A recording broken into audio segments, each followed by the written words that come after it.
Industry and minerals. So we are going to start our meeting.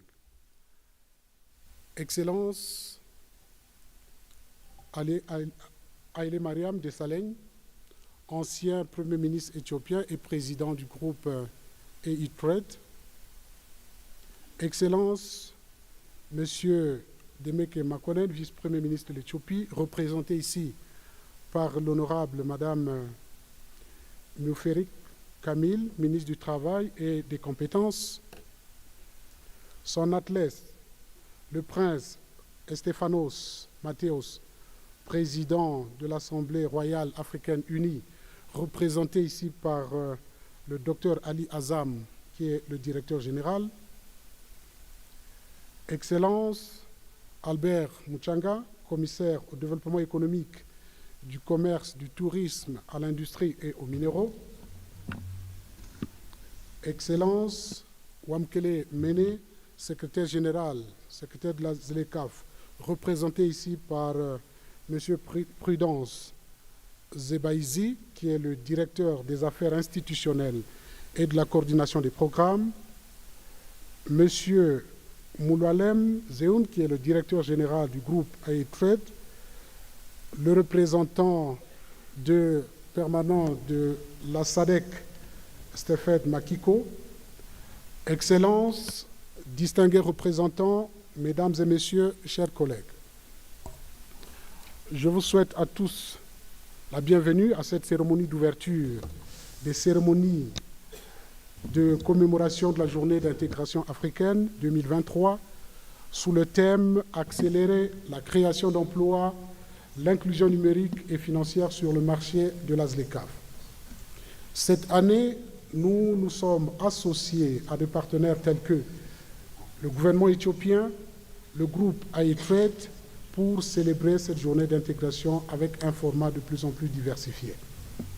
Une fois de plus, permettez-moi donc de vous souhaiter la bienvenue à cet événement, ceux qui sont ici physiquement, y compris ceux qui nous rejoignent en ligne. Pour débuter notre cérémonie, je voudrais donc inviter notre premier intervenant, Monsieur Charles Chiza, qui est le directeur par intérim de la direction de l'industrie minérale, du tourisme, et pour son mot du bienvenu. Charles, please.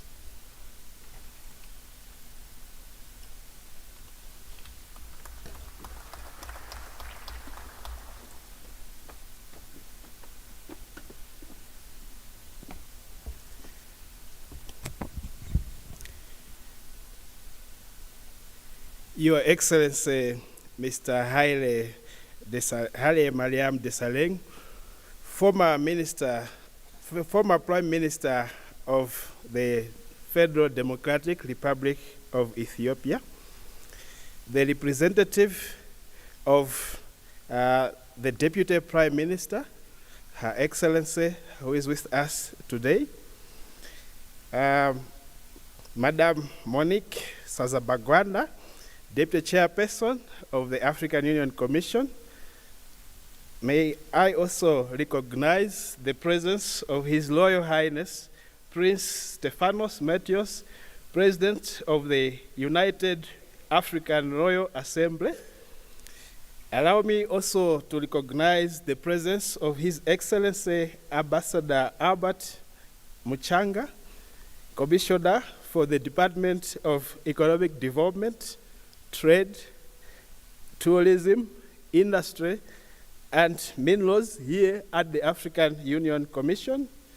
In the same manner, may I also recognize Mr. Prudence Sebahizi, Director of Institutional Matters.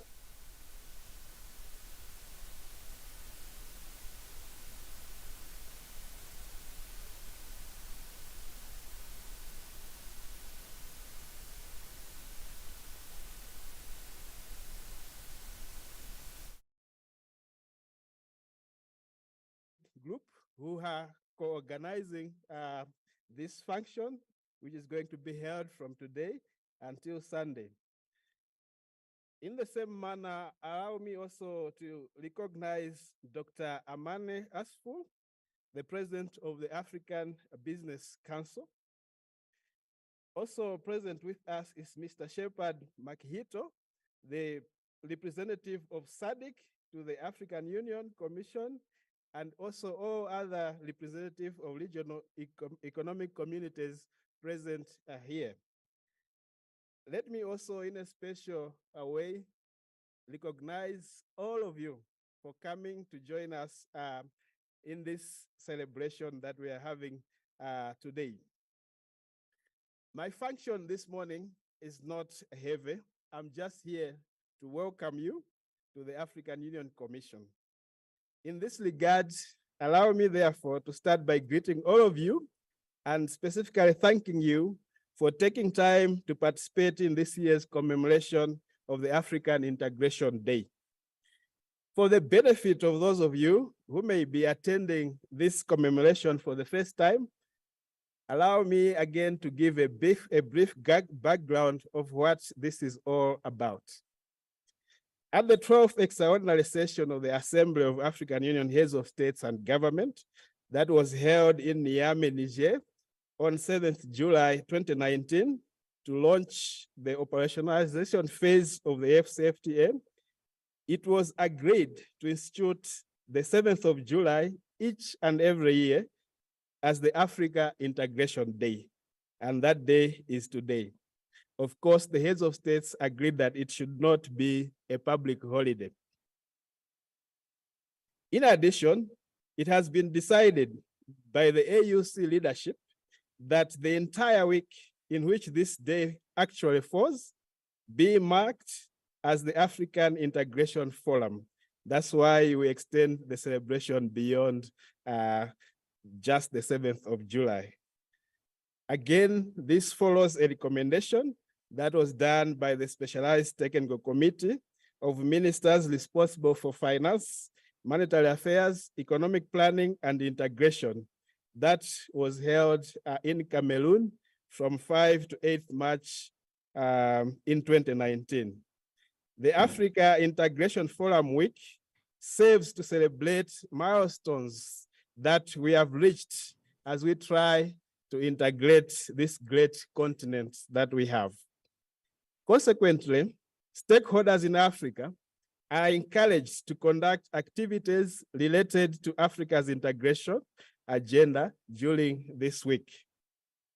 Regional economic communities in particular are encouraged also to organize Africa Integration Day events with stakeholders in their respective regions. We have held this commemoration from 2020, 2021, and 2022, mostly virtually because of the COVID-19 challenges that we had. This year, however, we are here physically because that challenge has now at least dissipated. And we have joined forces with the Africa AE Trade Group and the government of the Federal Republic of Ethiopia to celebrate this day in a slightly different 3-day format under the theme Accelerating Job Creation, digital and financial inclusion in the AfCFTA market. We are confident that this diversification of our approach to the celebration will give us the opportunity to draw in more stakeholders in the future, and would like to thank the AEA Trade Group and the government of the Federal Democratic Republic of Ethiopia for their support this year. I am sure we will continue working together in this manner going forward. Distinguished participants, ladies and gentlemen, this year we again have a rich program, which I think all of you have in your presence. There are a number of activities that have been planned, as we said, from today until Sunday. And we are very certain that you are going to find the discussions enriching and fulfilling. Above all, we believe that we will be able to draw the African people closer to the African Union integration agenda. And they will also appreciate both the opportunities that integration brings, as well as the challenges that goes with the integration process. This is especially special this year, since we have decided that this should be the year in which the theme of the African Union is on accelerating the implementation of the African Continental Free Trade Area. Once again, allow me to welcome all of you to this event, those that are here physically, as well as those that are joining us virtually. With these remarks, I would like to stop here. Thank you very much for your attention.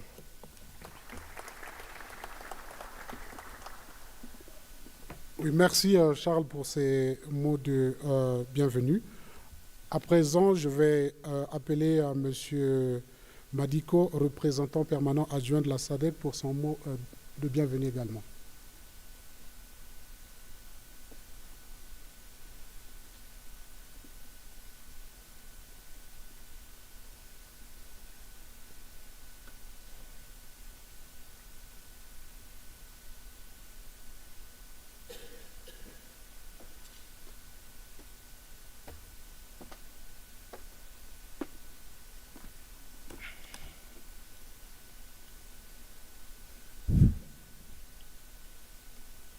Director of Ceremonies, the Deputy Chairperson, Dr. Monique, ambassadors, ladies and gentlemen, allow me to stand on all the existing protocol. Good morning to you. From the onset, allow me, in my capacity as the Deputy Permanent Representative of SADC to the African Union, to offer apologies from my Executive Secretary, whose shoes I'm standing in. He would have wished to be here on this very important day, but due to other commitments, he couldn't make it. Allow me to express my sincere appreciation to the African Union Commission, the Department of Trade and Industry for hosting this fourth edition of this very important event for an united African continent ever since the Niamey decision in July 2019. SADC fully acknowledges that true progress and development can only be achieved when we work together as a cohesive and integrated continent. Regional integration as well as the inter-regional collaboration plays a vital role in strengthening African economies, promoting trade and investment, and fostering social and political cooperation. On this day, we recognize the importance of unity, collaboration, and integration in driving the continent towards a prosperous and sustainable future, towards the realization of our SADC Vision 2030 and our Continental Agenda 2063. That is the Africa we want. The establishment of the African Continental Free Trade Area is by far one of the best examples of how breaking down trade barriers, harmonizing policies and regulations, and facilitating the free movement of goods, services, and people are paving way for an increased intra-African trade, economic growth, and job creation. The full operationalization of the Africa Free Continental Trade Area will definitely enhance our collective bargaining power on the global stage, enabling us to negotiate fairer trade agreements and attract more investment opportunities to our region. Excellencies, ladies and gentlemen, allow me now to briefly state some examples of how the SADC region is contributing to the continental integration agenda. Number one, the region achieved free trade area status in 2008, which has seen regional trade grow to about 22% on the regional total trade. At the same time, the share of the region's trade with the rest of Africa stood at 20% in 2009, thanks to the services autonomous liberalization being implemented by several member states in the SADC region. Employment in the area of distribution, logistics, transport, and construction has been increasing and is expected to grow even more in the next decade. Likewise, the integration of value chains to be generated as a result of the implementation of the AfCFTA constitutes another layer of opportunity that will expand employment offers for the region. In 2022, the SADC Secretariat, with the support of AFDB, launched the initiative of connecting 14 member state stock exchanges through one platform, which is called the Smart Order Router, as part of deepening financial integration. The Smart Order Router technology platform aims to connect 14 stock exchanges that will be procured between 2023 and 2024.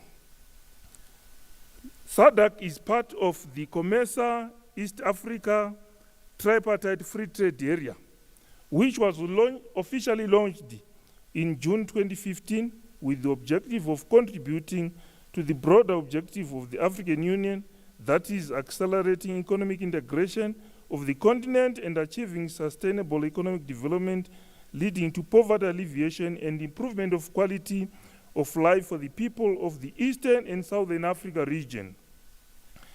In April 2022, the SADC Corridor Trip Monitoring System was launched. This digital system speeds up cross-border track management and driver health checks in border posts across the region. The CTMS has already been installed in 11 border posts across Botswana, Namibia, and Zimbabwe in cooperation between SADC Secretariat, member states, and the German government. The system will soon be installed in additional Eastern and Southern African countries as a product of joint efforts between SADC, Germany, and the regional blocs of COMESA and East Africa countries. SADC has put in place measures to promote full and productive employment across the region. The main legal instrument on this is the Protocol on Employment and Labor that was launched in 2014, and the SADC Youth Employment Promotion Policy Framework and the Strategic Plan approved in 2016 and currently being implemented in all member states. Excellencies, ladies and gentlemen, integration through trade cannot happen without regional stability, and this explains the initiative in the field of peace and security. The deployment of SAMIM in Cabo Delgado province of Mozambique, the involvement of SADC in Eastern DRC, the deployment of the Force Intervention Brigade justifies what I'm trying to put across. Recently, the success of the African Union Quadripartite Summit, which was held in Angola on June 26, in collaboration with the East Africa Community, ECAS, ICGAR, talks much about our quest for security in the region. There are, of course, other achievements which have enabled our people to progress. For example, in the field of ICT, there has been the creation of 26 internet exchange points, which accounts for 57 of the exchange points in Africa. 3 SADC cyber security model laws are being revised, and 8 SADC member states, which is 50% of our total, have operational computer incident response teams. In the field of media, 8 member states have completed the digital terrestrial television migration, while the remaining are at an advanced stage of dual illumination. All member states are streaming their national public television channels. Some SADC member states are broadcasting the Eye on SADC, which is a short regional TV news program. The SADC Digital Transformation Strategy, which is aligned to the DTS for Africa 2020-2030, is being developed. On this Africa Integration Day, I would like to reaffirm our commitment as SADC to integration and unity, and we urge all member states to foster stronger partnerships, foster cross-border collaboration, and empower our youth to actively participate in the future of our continent. With these few opening remarks, I want to say thank you so much. Tatenda, muito obrigado, asante sana, twalumba. Thank you.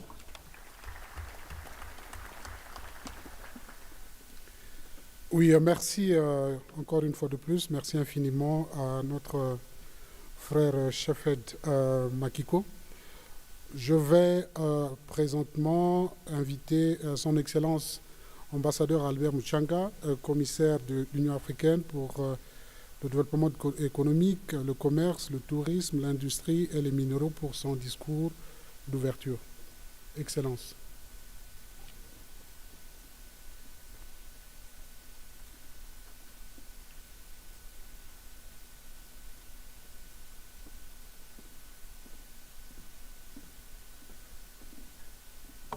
Thank you very much, Director of Ceremony. I said Siabonga because in our midst we have somebody from the Kingdom of KwaZulu-Natal. And I'm not going to go through the salutation because yourself and Mr. Chuma did very elaborate salutations.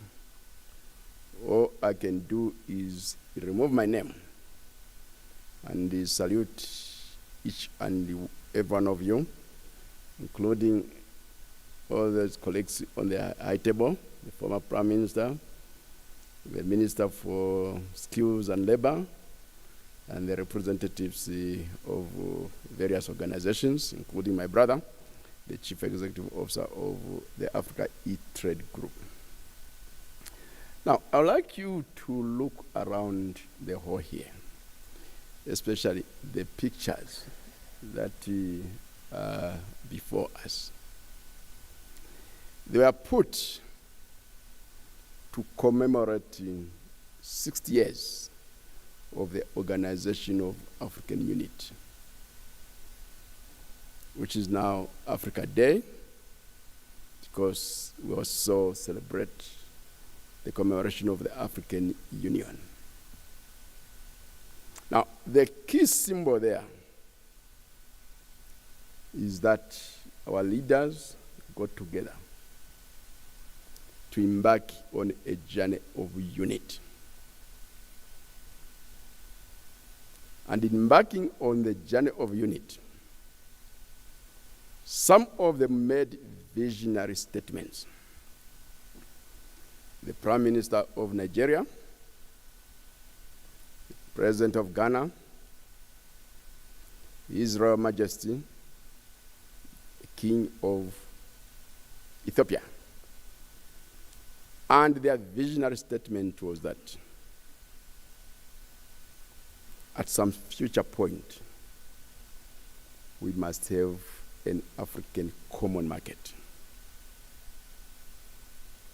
That idea was not incorporated in the founding documents of the OAU, but it lived on. We started establishing regional economic communities. And one of the representatives made a statement here. And we built on. In 2012, the heads of state and government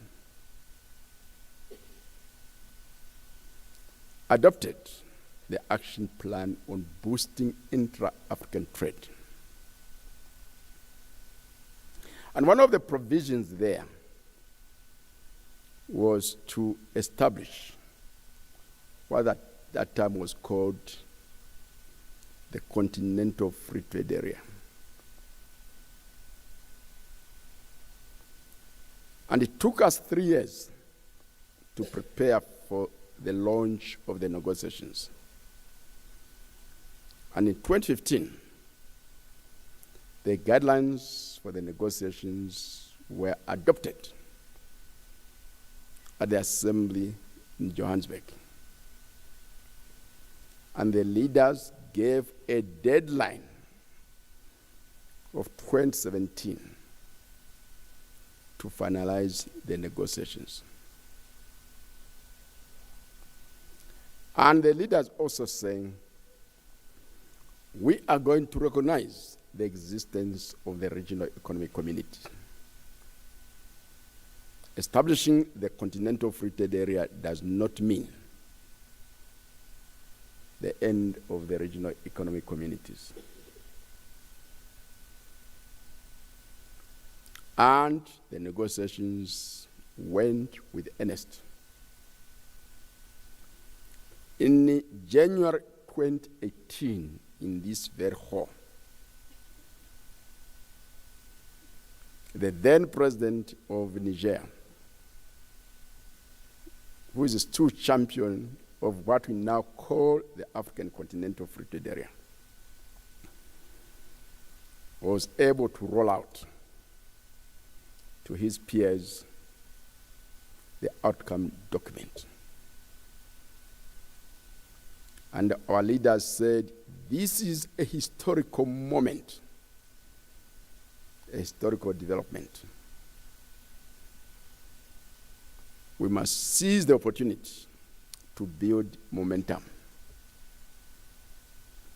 And the president of Ghana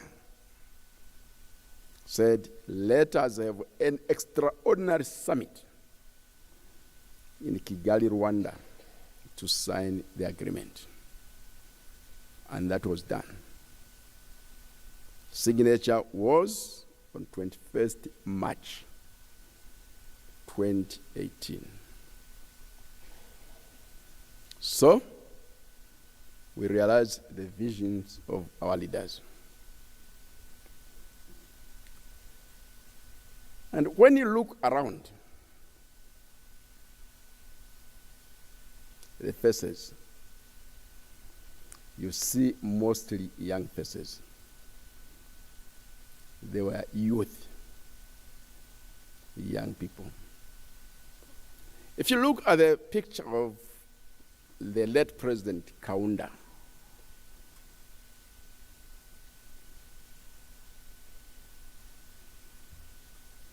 that is the old picture when he was an elder statesman. He actually became president at the age of 34. So it's against this background that we said African integration is part of the future of Africa. So when we rolled out the operational instruments to facilitate implementation of the agreements of the African Continental Free Trade Area, the heads of state and government said we should also have Africa Integration Day. And Mr. Chumia, who gave the welcome remarks, went to elaborate what is involved here. All I can say is that when we come here, we are looking at where we came from. And my opening statement is that we come from a background where the founding fathers of the Organization of African Unity foresaw the importance of African integration. And they started the process of establishing regional economic communities, which eventually became a continental platform through the African Continental Free Trade Area. And with that background, we have had very, very, very insightful lessons of experience. And one of the lessons of experience is that regional economic integration is complex, but not impossible. The institutions of the regional economic communities still exist. The programs of the regional economic communities still exist. They've brought us together. They have delivered in a number of ways. Inter-country linkages through transport and communications and through energy, among others. Free movement of people, though we have not been able to achieve much there. And when we do it, there will be deeper integration of Africa. And another lesson of experience is that when we come together as regional economic communities, we have a stronger voice because we are acting in unity.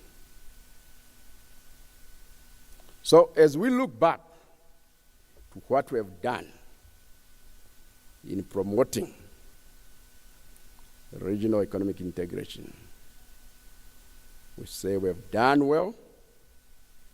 There's a lot of work still to be done. We are on the right path. And one of the outstanding issues before us is the question of peace and security. If you look around Africa today, there are areas of instability.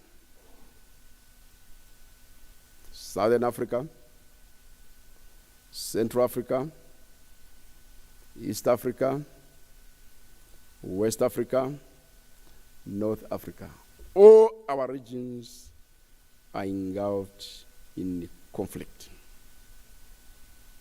And that can undermine integration.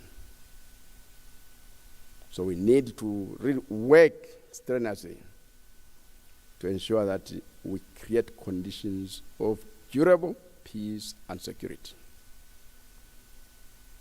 Economic prosperity is an anchor to that. Governance is an anchor to that. Giving opportunities to everybody is an anchor to that. And it's in this spirit that we will come the theme, which brings us to the present.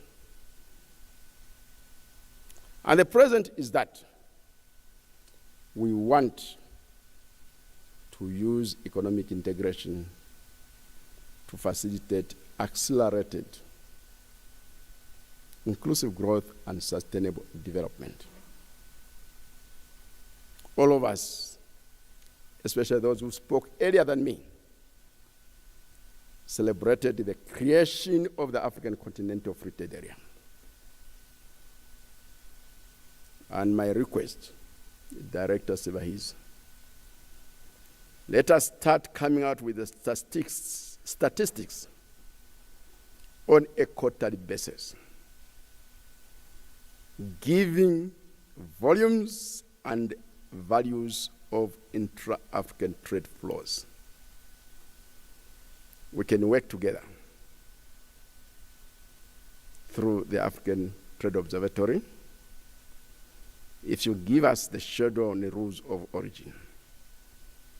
Because they say, what gets measured gets done. So let us measure the progress that we are making as part of the present that we are looking at.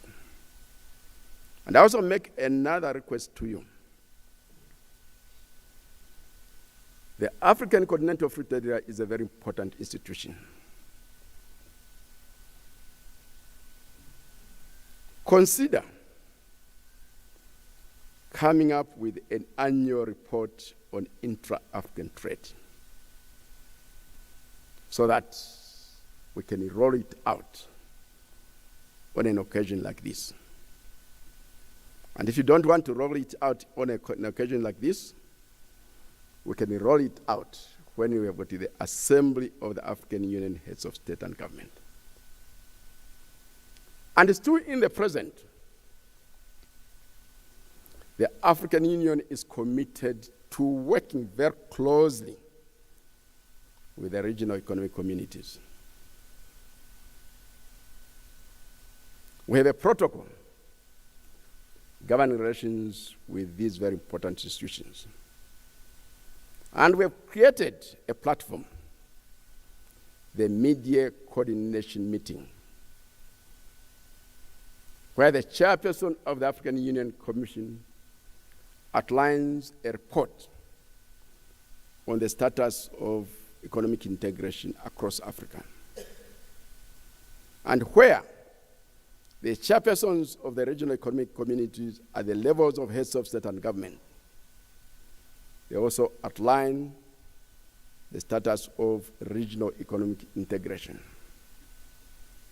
and they merge with a declaration. Now, looking to the future, the first element that we should not take note of is that we are in the era of fragmentation of international trade. And there's a contrast here.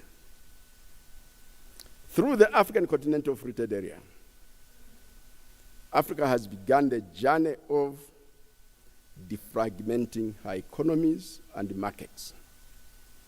But at the international level, there is fragmentation of international trade. And there's a clear message for Africa in that. We are on our own.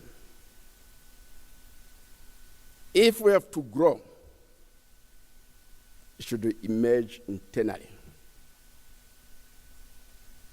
If we have to have a stronger voice abroad, we must speak with the one voice, and that requires deeper economic integration.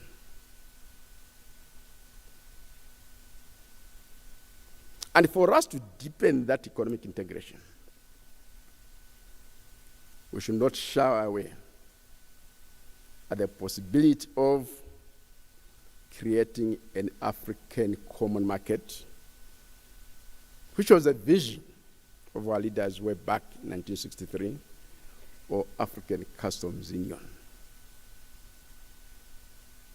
And we have embarked on what we call a readiness assessment towards an African Customs Union / common market, where all the issues are going to be looked at,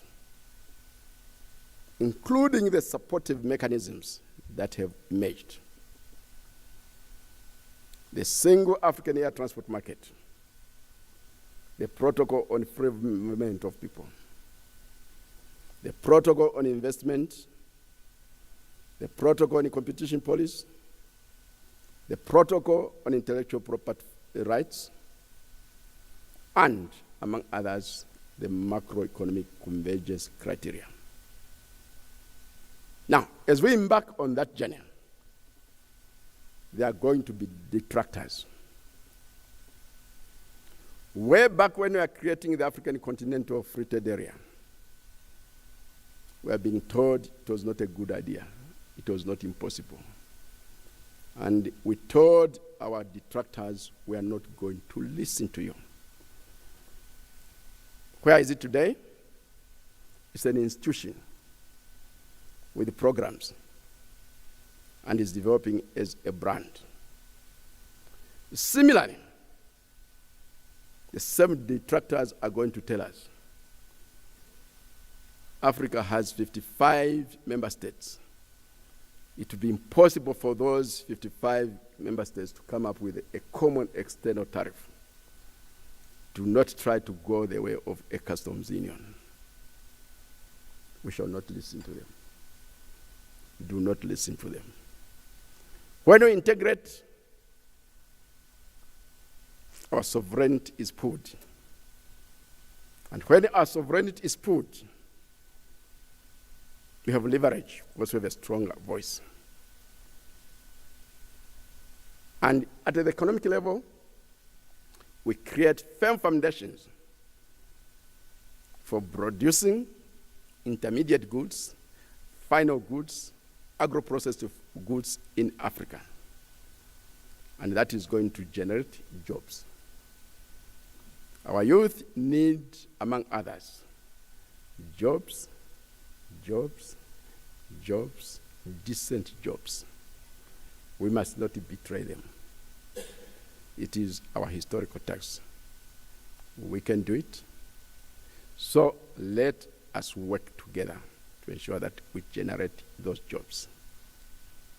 I've been assured by my brother, Mwalem, that when we emerge out of this meeting, these 3 days, we are going to come up with a monitoring mechanism to ensure that we track the process of job creation across Africa. And he has assured me that on his part, he's going to generate thousands and thousands of jobs. I'll not tell you the figure, he's going to tell you the figure himself. And there are others who said they can do it. And before I came to this meeting, I spent a lot of time with the young entrepreneurs outside here who are exhibiting their wares. And behind those wares are job opportunities. And jobs can integrate Africa. Because the investments are going to spill over across the whole continent. So it's with these remarks that I say, let us embark on the discussion ahead of us. I am very happy that you could come. And when we have made the deliberations, let us act on our commitments. I thank each and every one of you for your kind attention. I end here. Thank you very much.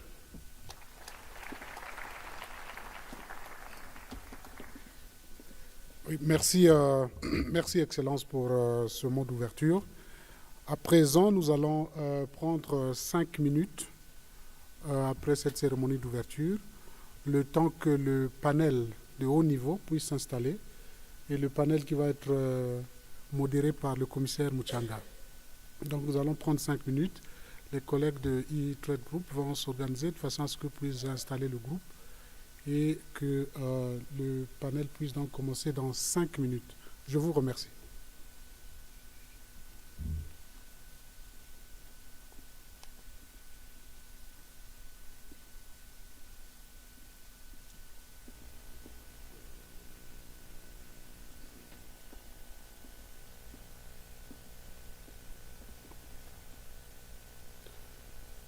Madame Trésor, vous pouvez venir pour...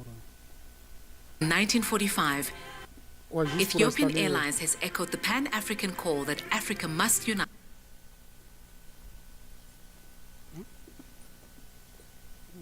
Yes, now we have to contact. No, no, you will start that now. Right.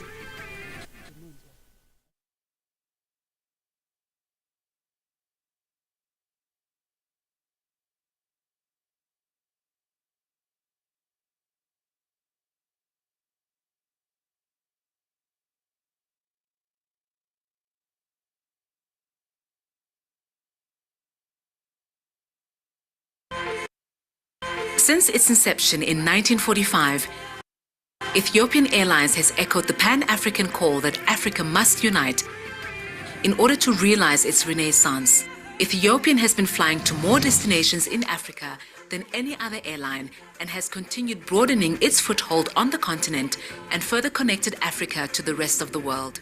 Ethiopian Airlines has always been one of the pioneers in promoting the free skies in Africa and championed the establishment of a single African air transport market. Over 55 years have passed since the founding fathers have laid down the start of the African Union. 55 years in which Africa experienced both major successes and setbacks. The continent has moved from a political dependency to a time when it finally can experience sovereignty, territorial integrity, and the independence of its member states. On the flip side, what Africa has not achieved is a level of economic independence that will allow it to benefit from its affluent resources.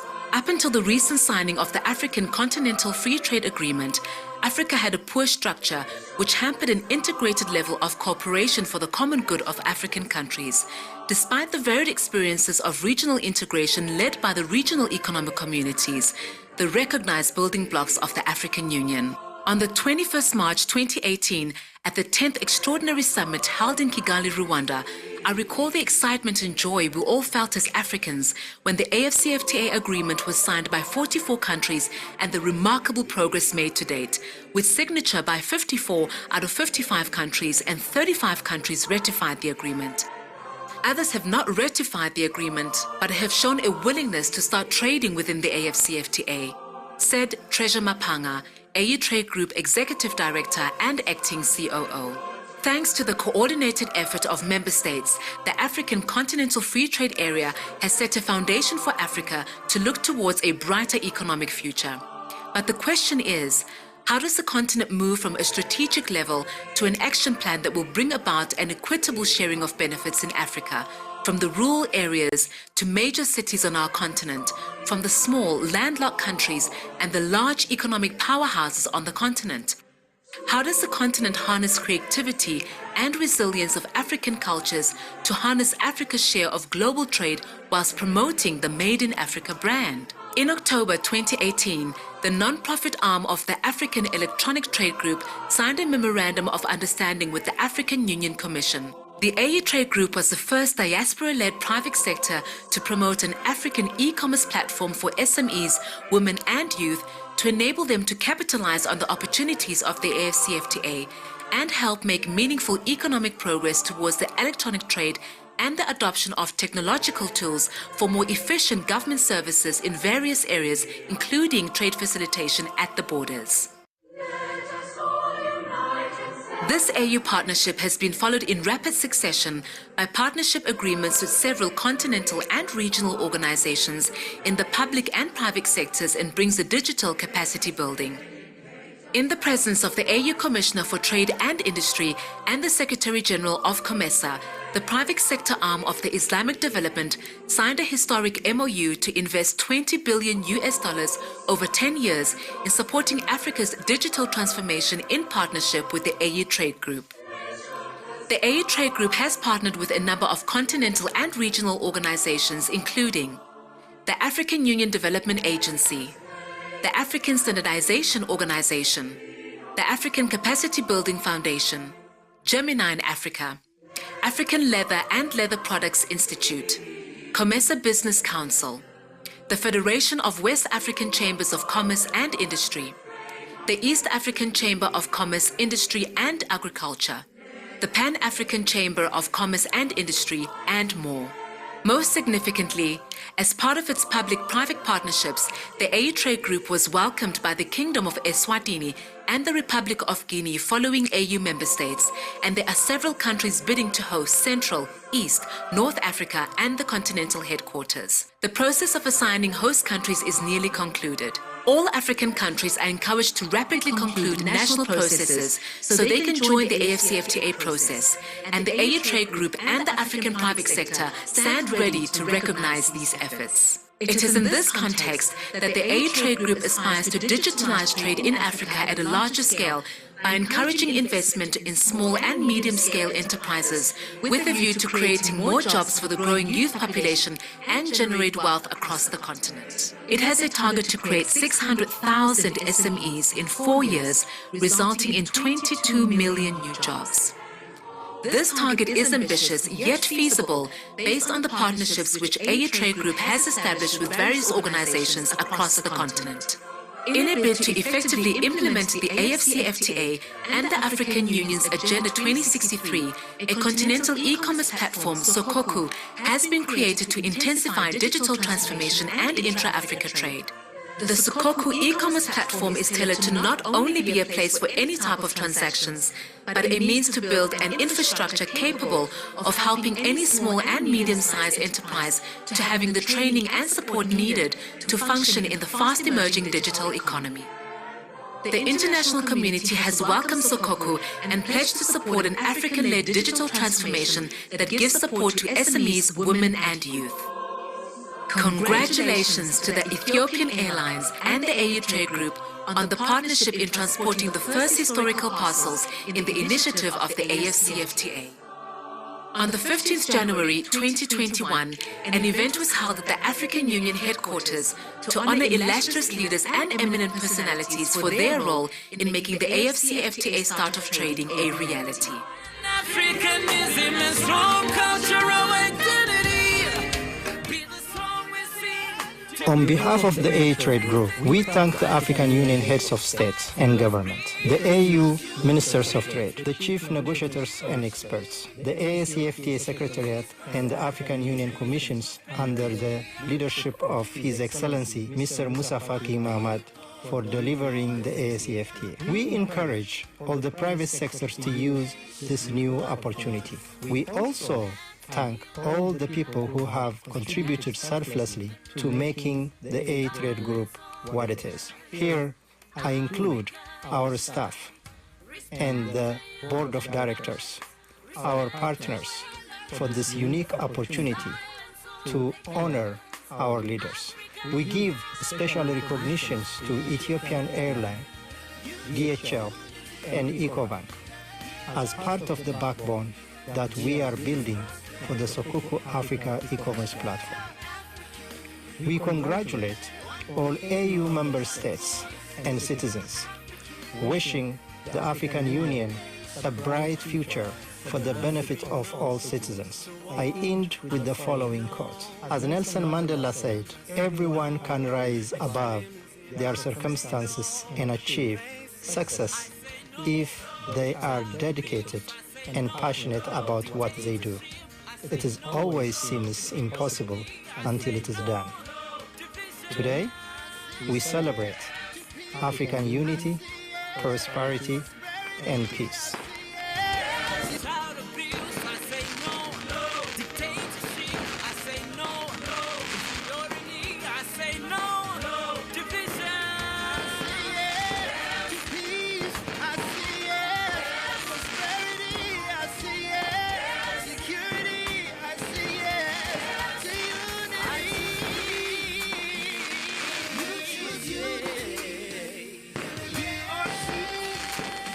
Choose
Africa is open for business.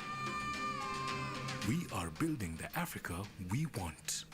So, what is the continent of the future?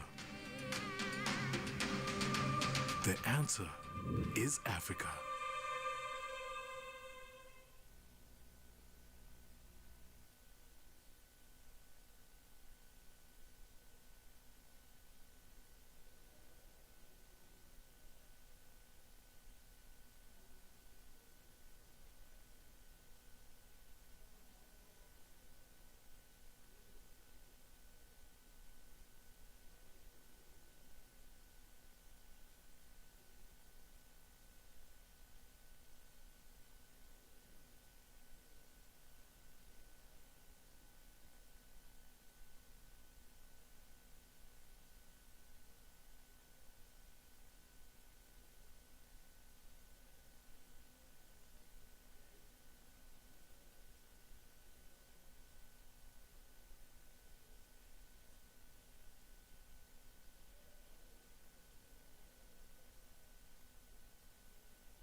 Zola, do you ever think about what Africa would look like in the next 50 or 100 years?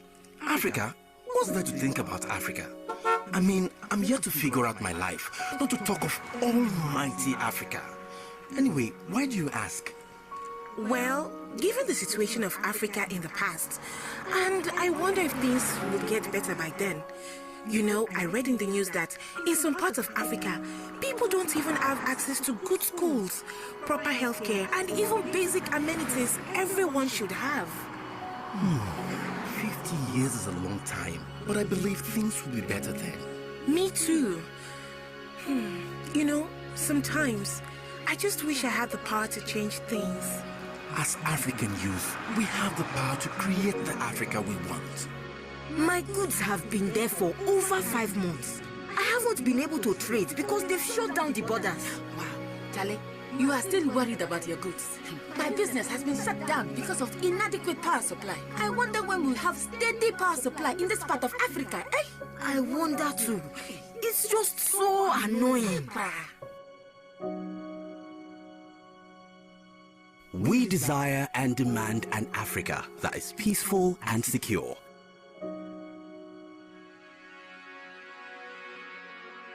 An Africa where young and old, men and women, girls and boys from all walks of life are united in their diversity. An Africa whose growth and development are sustainable and inclusive, benefiting and bringing prosperity to all its citizens. An integrated continent, politically united, based on the ideals of Pan-Africanism and the vision of Africa's renaissance. An Africa where good governance, democracy, respect for human rights, justice, and the rule of law are the guiding principles of our societies. This is an Africa where we are confident in our identity, heritage, and culture, and shared values. Our very thriving Africa where young people contribute at all levels of society. And ultimately, an Africa which is an influential global player responsible for managing her resources and financing her peace and development.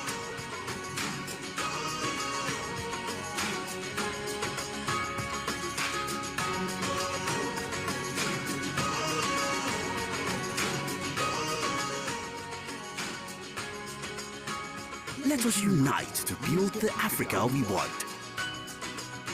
Visit www.au.int to learn more about Agenda 2063.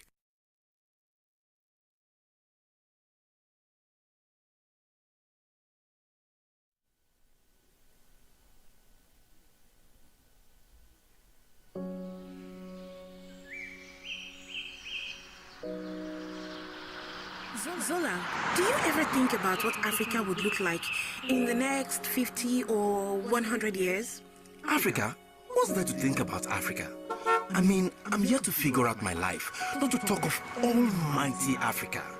Anyway, why do you ask? Well, given the situation of Africa in the past, and I wonder if things would get better by then. You know, I read in the news that in some parts of Africa, people don't even have access to good schools, proper healthcare, and even basic amenities everyone should have. 50 years is a long time, but I believe things will be better then. Me too. You know, sometimes I just wish I had the power to change things. As African youth, we have the power to create the Africa we want. My goods have been there for over 5 months. I haven't been able to trade because they've shut down the borders. Wow, Charlie, you are still worried about your goods. My business has been shut down because of inadequate power supply. I wonder when we'll have steady power supply in this part of Africa, eh? I wonder too. It's just so annoying. We desire and demand an Africa that is peaceful and secure.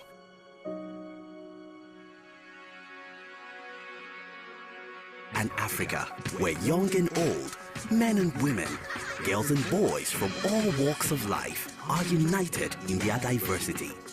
An Africa whose growth and development are sustainable and inclusive, benefiting and bringing prosperity to all its citizens. An integrated continent, politically united, based on the ideals of Pan-Africanism and the vision of Africa's renaissance.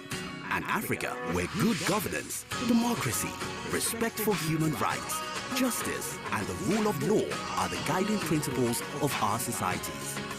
This is an Africa where we are confident in our identity, heritage, and culture, and shared values. Our very thriving Africa where young people contribute at all levels of society. And ultimately, an Africa which is an influential global player responsible for managing her resources and financing her peace and development.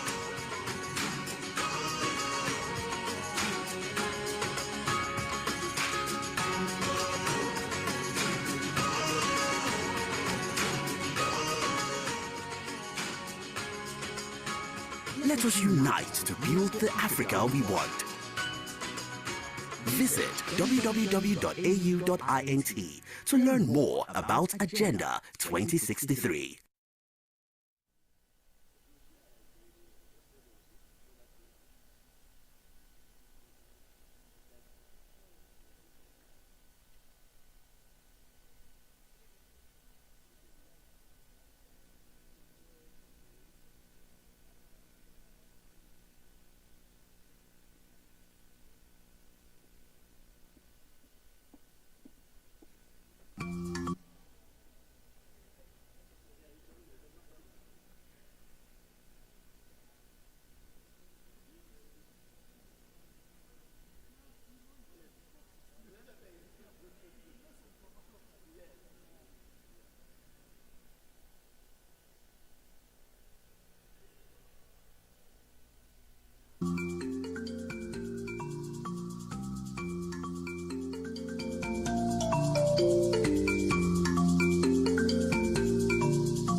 Welcome back from the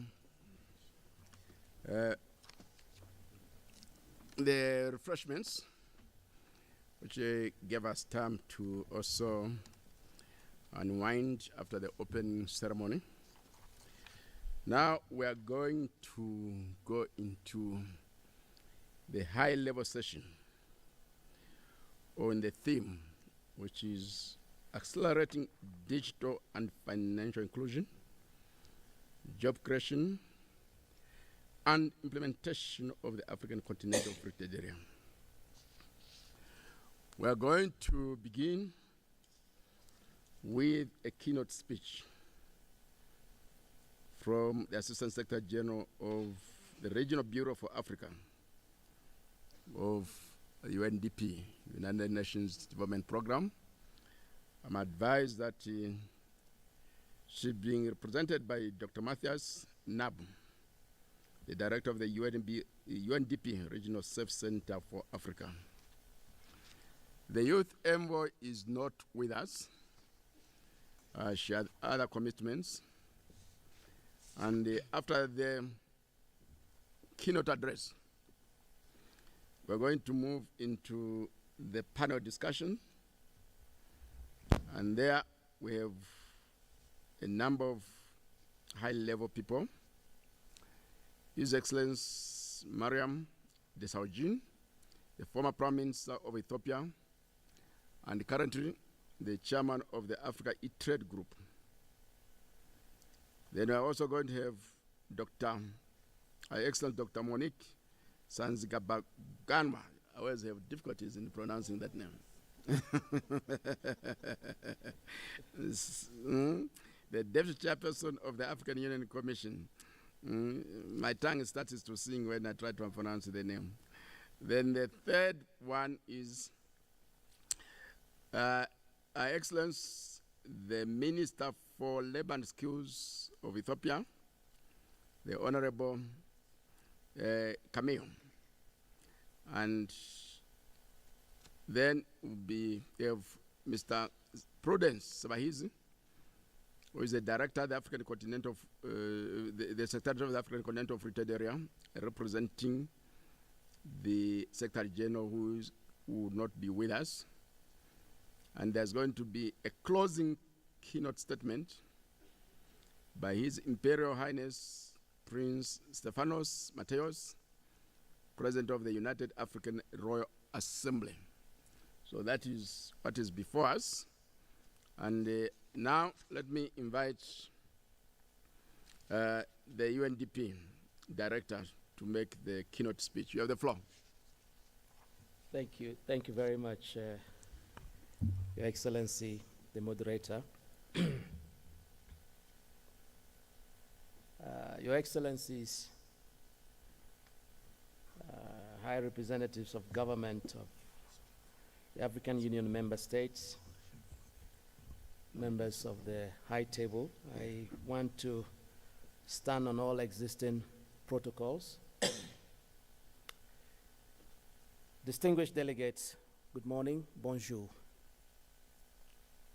On behalf of the UNDP Regional Director for Africa and Assistant Secretary General, Ms. Ahuna Eziakwanwa, who would have loved to be here, but due to other commitments, currently she's in charge for the Governors Forum. I stand on her behalf as the Regional Director for the UNDP Regional Services Center. I would like to express our appreciation and the appreciation of UNDP to the co-organizers for this inaugural Africa Job Creation Forum. UNDP also aligns with African Union member states, organs, and specialized agencies for their relentless efforts to advance Africa's regional integration agenda.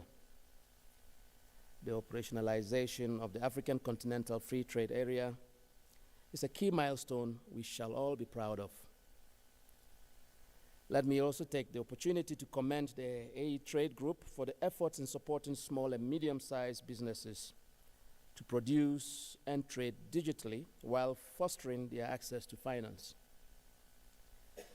As we celebrate the Africa Integration Day today, the theme of this forum, and I quote, accelerating job creation, digital and financial inclusion in the AFCFTA market, unquote, cannot be more urgent. Integration can help us address recent shocks that Africa has experienced. The impacts of COVID-19 and the conflict in Ukraine, especially, must be a catalyst and not a challenge to Africa's developmental transformation. Despite the promise of industrialization, Africa continues to rely excessively on the export of raw materials. Over 3/4 of African economies derived more than 60% of their export earnings from commodities sector. The lack of local beneficiation entrenches the bulk of Africa's labor in low value-added activities. About 50% of Africa's labor force is found in the agricultural sector. Export dependence on unprocessed goods also increases vulnerability of African economies to the volatile international markets while limiting value retention in national economies. Africa's growing population is operating in a market regime that is fostered by integration rather than extraction. This is precisely what AfCFTA tries to do by countries dismantling barriers to intra-African trade. Africa has 1.4 billion people, and the numbers are expected to increase to 2.4 billion in 2050. This is a market, but also a pool of potential talents entrepreneurs can tap into. We are all aware of the demographic reality. Africa is a youthful continent with high levels of unemployment, economic exclusion, and gender inequality. This situation is igniting more innovation across the continent. The AfCFTA has all the ingredients to accelerate Agendas 2030 and 2063. It fosters partnership as a means of implementing Africa's development aspirations while boosting exports from the continent. Other examples of the AfCFTA and SDG linkages include employment creation and industrialization, economic empowerment for women and youth through growth in sectors such as agro-food processing and tech industries, poverty alleviation through income generation, among others. Excellencies, distinguished delegates, for Africa's regional integration agenda to achieve its promise, we need to take deliberate actions to support MSMEs, the backbone of production, trade, and employment generation across the continent. Indeed, 80% of Africa's registered businesses are classified as MSMEs, and we also need to invest in the skills and technologies required for more competitive economies on the continent. At UNDP, we have launched in 2022 a comprehensive 4-year multi-year program spanning 2022 to 2025 of over $25 million to support African Union member states and regional institutions to implement an inclusive AfCFTA. The main goal is to accelerate inclusive structural economic transformation through getting at least 20% of Africa's MSMEs to participate in the One African market. In 2022, with our partners, we have reached over 3,500 MSMEs, most of which are women and youth. We have also reached more than 100 businesses, support organizations to support compliance with the production and trade rules and regulations of the AfCFTA. We certainly need to do more to realize the Made in Africa revolution. Some of the critical priorities for investments are: 1, in the areas of finance, especially for small-scale businesses, women and youth primarily. 2, technical skills and technology, especially for the youth. And finally, access to markets. All these are some of the thematic areas we will be discussing here over the next few days. Your Excellencies, distinguished delegates, to conclude, let me reiterate our strong belief in effective partnerships as a gateway to achieve Africa's development ambition. That is why we are committed to continue working closely with the African Union organs and specialized agencies and the E-Trade Group to support the realization of the integrated African market through accelerating MSMEs, growth and development, as well as job creation. I look forward to working with you to make this Africa Job Creation Forum a flagship event for the continent, and I thank you for your kind attention. Thank you very much, Director. I'm not going to summarize your speech. What I can say is that you highlighted quite a number of critical issues: importance of collaboration, the support to SMEs, especially with respect to skills development, market access, access to finance, and the fact that Africa relies heavily on the production and export of raw materials, and also the importance of the African Continental Free Trade Area in bringing about productive transformation across Africa. You also indicated the existence of exclusion and gender inequality, which we needed to really get rid of if we have to promote inclusivity across Africa. Now we'll go to the presentations by the high-level panel. We'll give them the opportunities to make brief statements.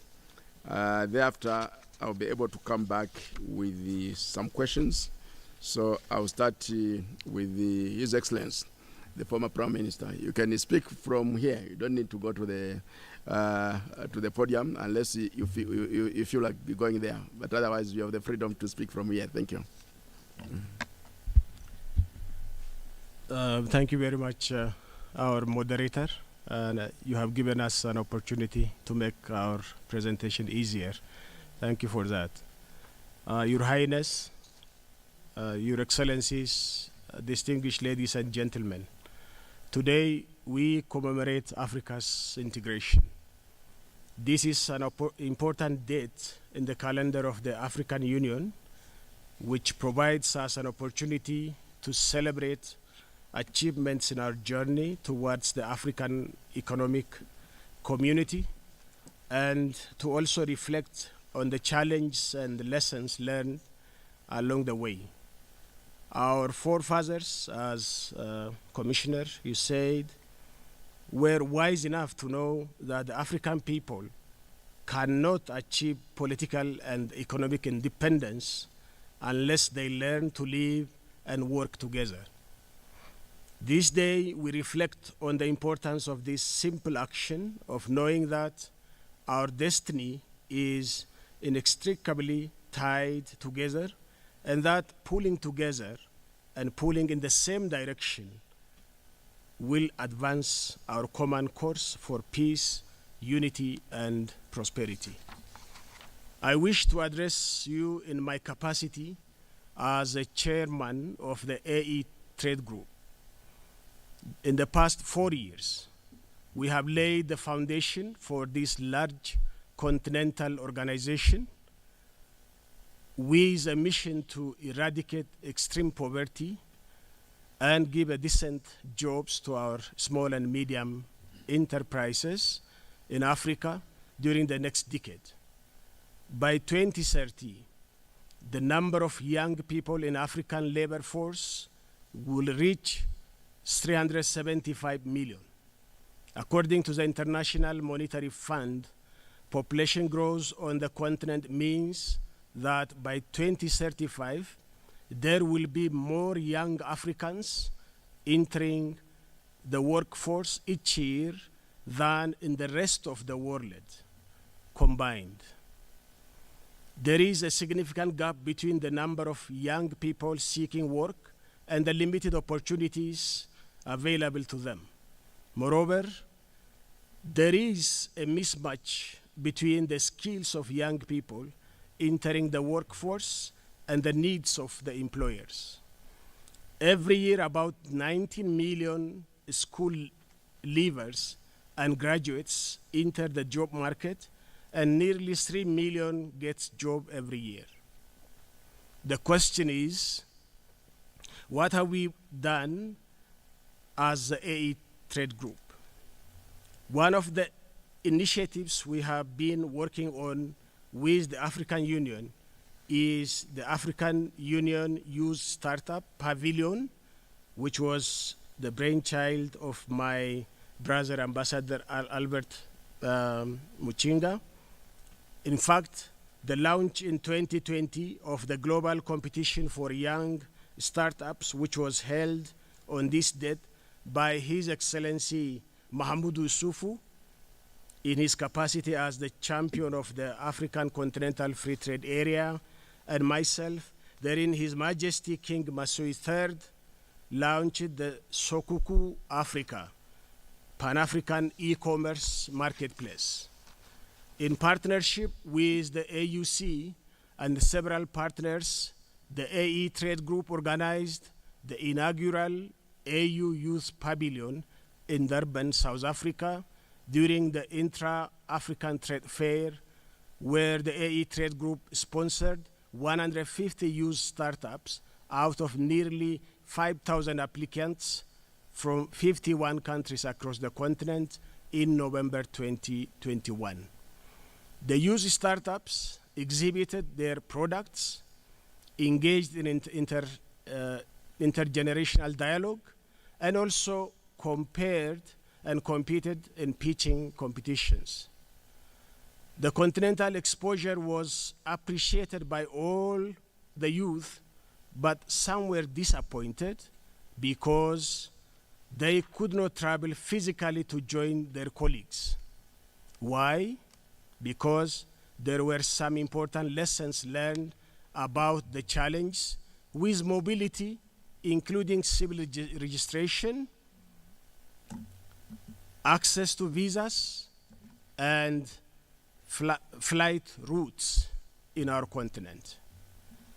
The African Continental Free Trade Area needs to be supported by the Protocol on Free Movements of Africans, right of residence, and the right of establishment of their business, and the single air transport market. We have to implement these protocols if we want to bring our youth together. We cannot achieve our economic transformation as a continent if we cannot deliver jobs for our youthful population. This is a basic expectation, and it can be achievable. What we need to do is to introspect and be willing to change. We need new mindset as African governments, as a private sector. My sister, the private sector council chairman is with us, and as civil society, as international development partners, or as leaders. What do we need to do differently? We need to accept that we need each other to succeed. Public-private partnerships are the one way we can learn from each other. We need to build trust. This is key in attracting skills, investments, and etc.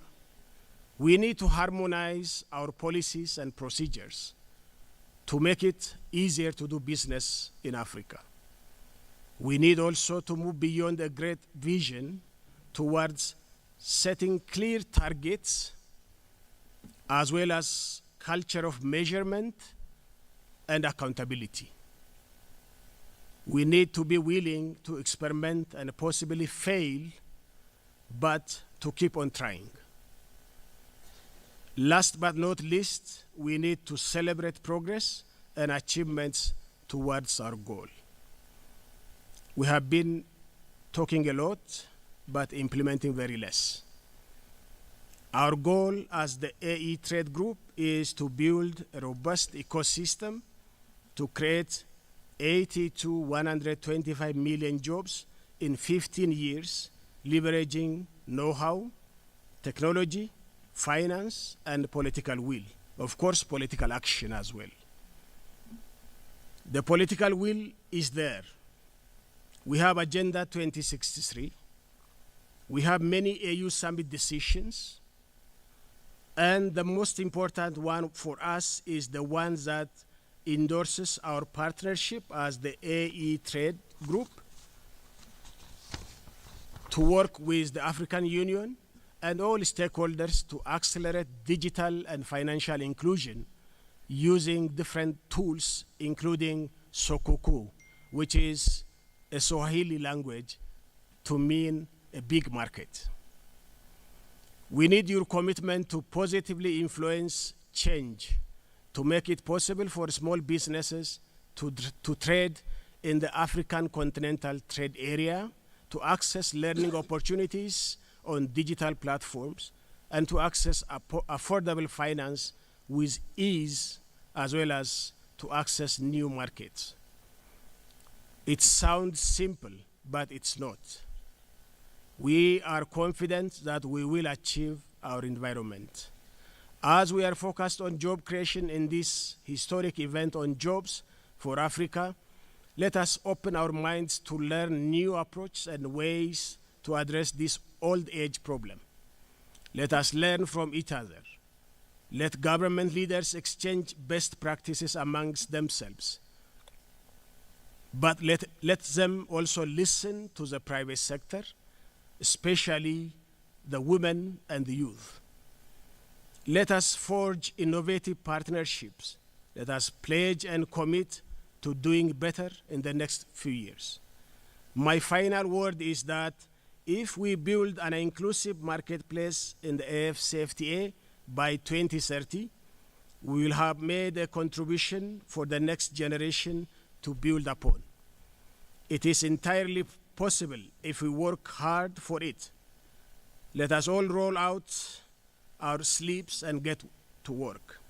This is the only way we shall deliver a better continent for our grandchildren.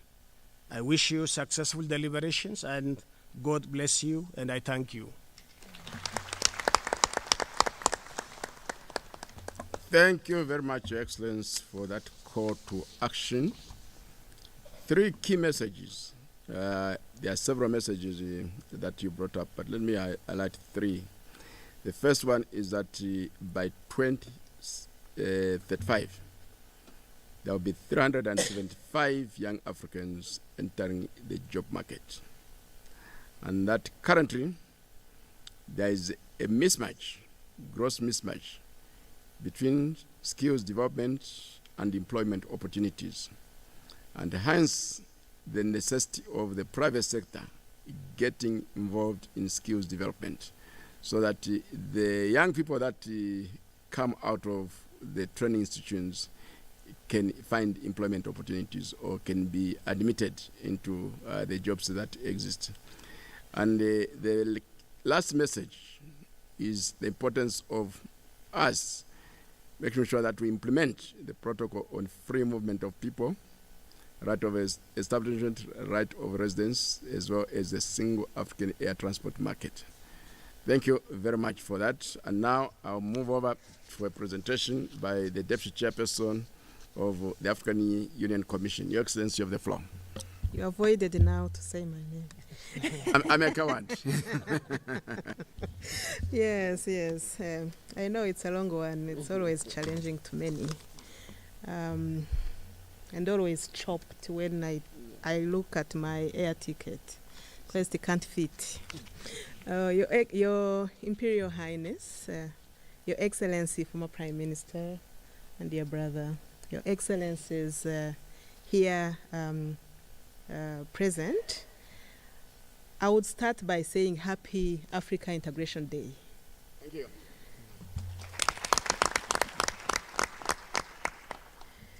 And I wish to thank my brother, Commissioner Muchanga, for working with the government of Ethiopia and the A-Trade group to put this important event together.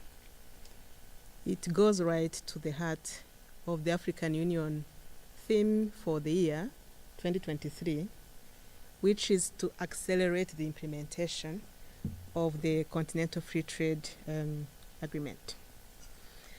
As I dwell briefly on the theme for this inaugural Africa Job Creation Forum, I wish to express my personal joy that it touches on the sources of Africa's greatest pains, and also Africa's potential source of healing, our people, especially women and youth, who are still suffering because of their exclusion on various levels, from educational opportunities, from the world of work, from access to digital tools, and from means to have greater control over their lives.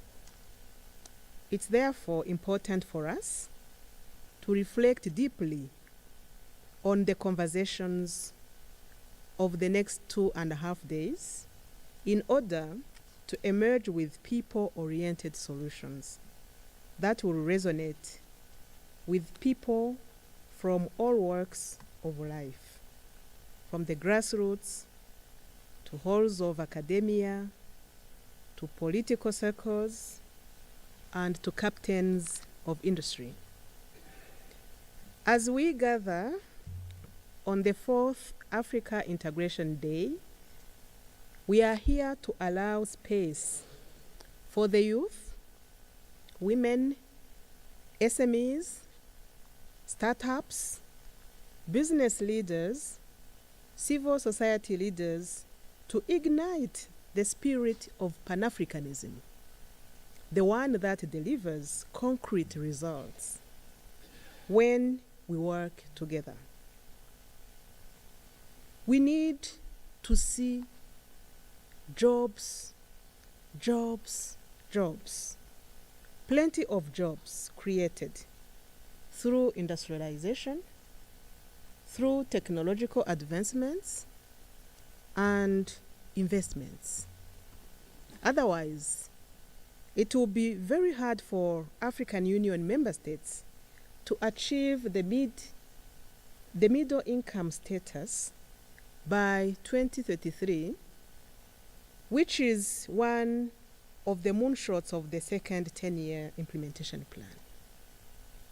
I wish to take this opportunity to share with you the work we have been engaged in as the African Union with our various partners aimed at accelerating digital and financial inclusion. Through the Women and Youth Financial and Economic Inclusion Initiative, the WIFE, Women and Youth Financial and Economic Empowerment Initiative, the goal we have set ourselves is that by the end of the decade for women financial and economic inclusion, which will end in 2030, we will have demonstrated tangible results, measurable results. And the flagship figures that we have for this initiative are that we will have to account for making sure at least 100 billion US dollars have flown to the 10 million SMEs led by women and youth by end of this decade of financial and economic empowerment for women. The African Union has created this platform to mobilize several communities of practice on the continent towards more accountability to women and youth with regards to delivering on a number of actions. There is employment, parity to start with, but also employability, which speaks to the theme of skills.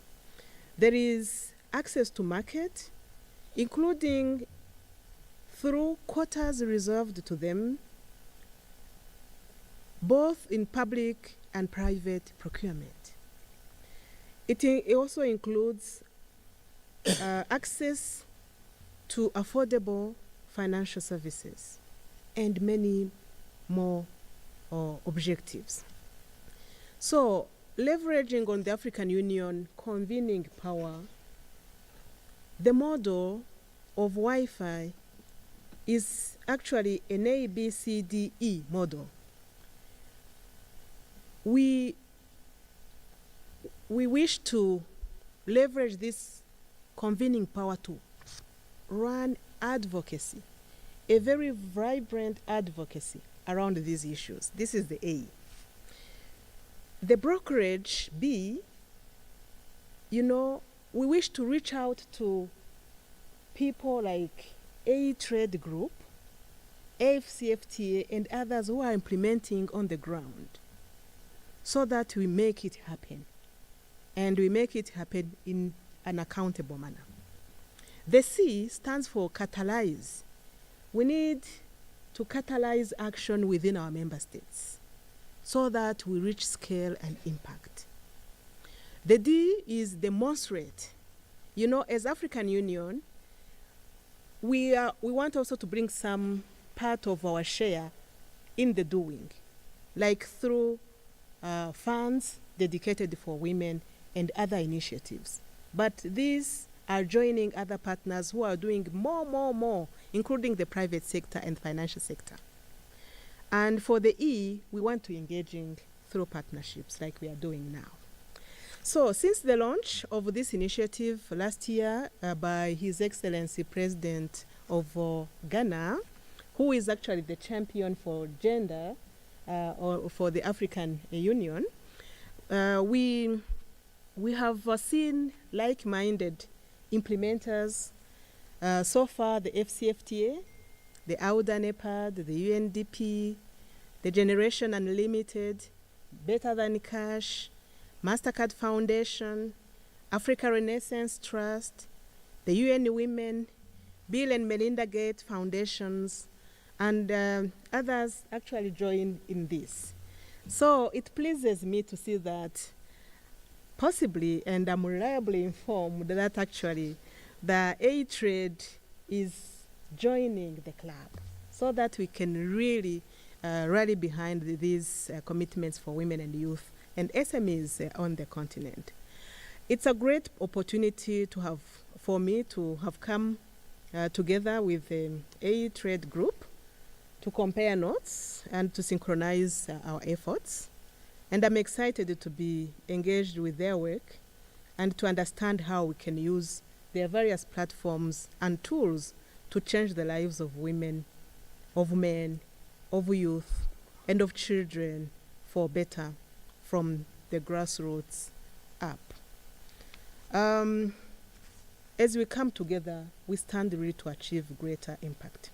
So let me conclude my statement by wishing to all of us happy Africa Integration Day, and also wish that this be an opportunity to come together to find concrete steps that are going to help us move the needle on 3 key factors of job creation, meaning decent jobs, of digital inclusion and financial inclusion. And if we can make tangible progress on these 3 metrics and have robust measurement systems in place at the country, regional, and continental levels, we can have a concrete deliverable for Agenda 2063, second 10-year implementation plan. As an outcome of this Africa Job Creation Forum, let us see if we have something significant to report to the Agenda 2063 Task Force, because they can assist us to institutionalize our efforts and enable more stakeholders to come on board, secure in the knowledge that this is a credible pathway to building the Africa we want. Thank you. Thank you, Your Excellency, for another call for action, as well as a call for collaboration to promote job creation, digital inclusion, as well as financial inclusion. And he also made emphasis on the issue of employability, because that's the source of decent jobs. Now we move on. The next speaker is the Honorable Minister of Skills and Labor. You have the floor, Your Excellency. You can also, you can decide whether to, okay? Thank you, you have the floor.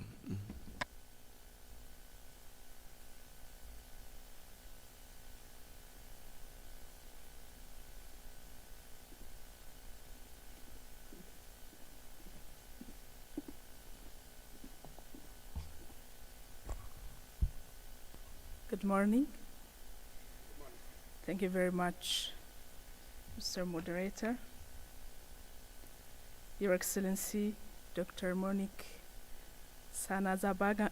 Baganwa, Deputy Chairperson of the African Union Commission. Your Excellency, Mr. Hailemariam Desalegn, my former Prime Minister of the Federal Democratic Republic of Ethiopia and Chairman of the A-Trade Group. Your Excellency, Ambassador Albert Muchanga, African Union Commissioner for Economic Development, Trade, Tourism, Industry and Minerals. His Imperial Highness, Prince Stephanus Matthios, President of United Africa and Assembly of Royal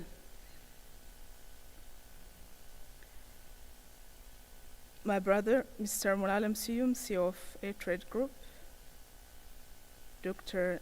Matthias Nab, Director for UNDP Regional Service Center for Africa, representatives of governments, special envoys, international and regional organizations, and representatives of the private sector, and representative of our youth, distinguished guests, ladies and gentlemen, all protocols observed. Once again, I would like to say welcome to the vibrant city of Ethiopia and the capital of Africa, which is your second home.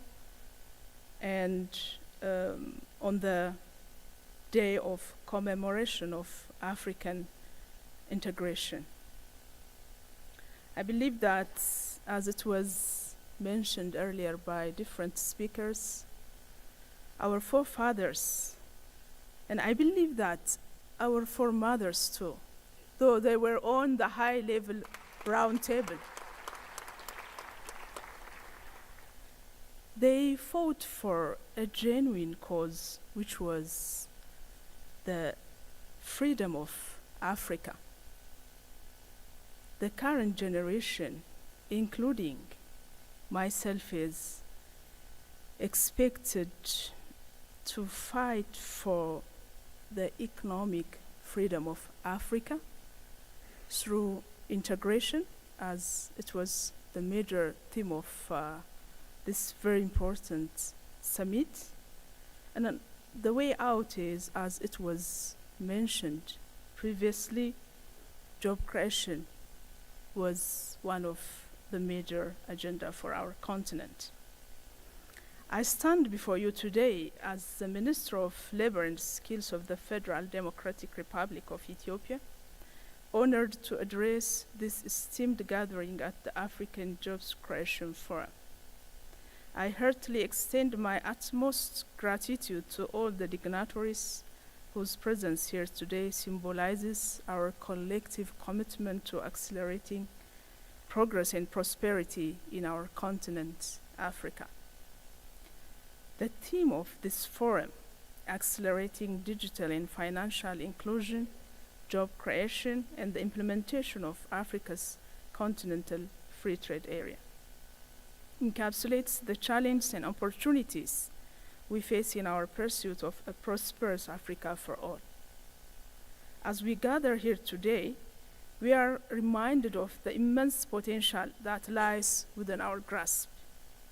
Digital and financial inclusion has emerged as a critical catalyst for economic growth, job creation, and poverty alleviation across the globe. Africa, with its vast youth population and untapped talent, is poised to harness the transformative power of technology and innovation. By embracing digital platforms, we can overcome geographical barriers, bridge the digital divide, and unlock new avenues of economic participation of our citizens. In parallel, the implementation of Africa's continental free trade area offers unprecedented prospects for job creation, industrialization, and inclusive growth.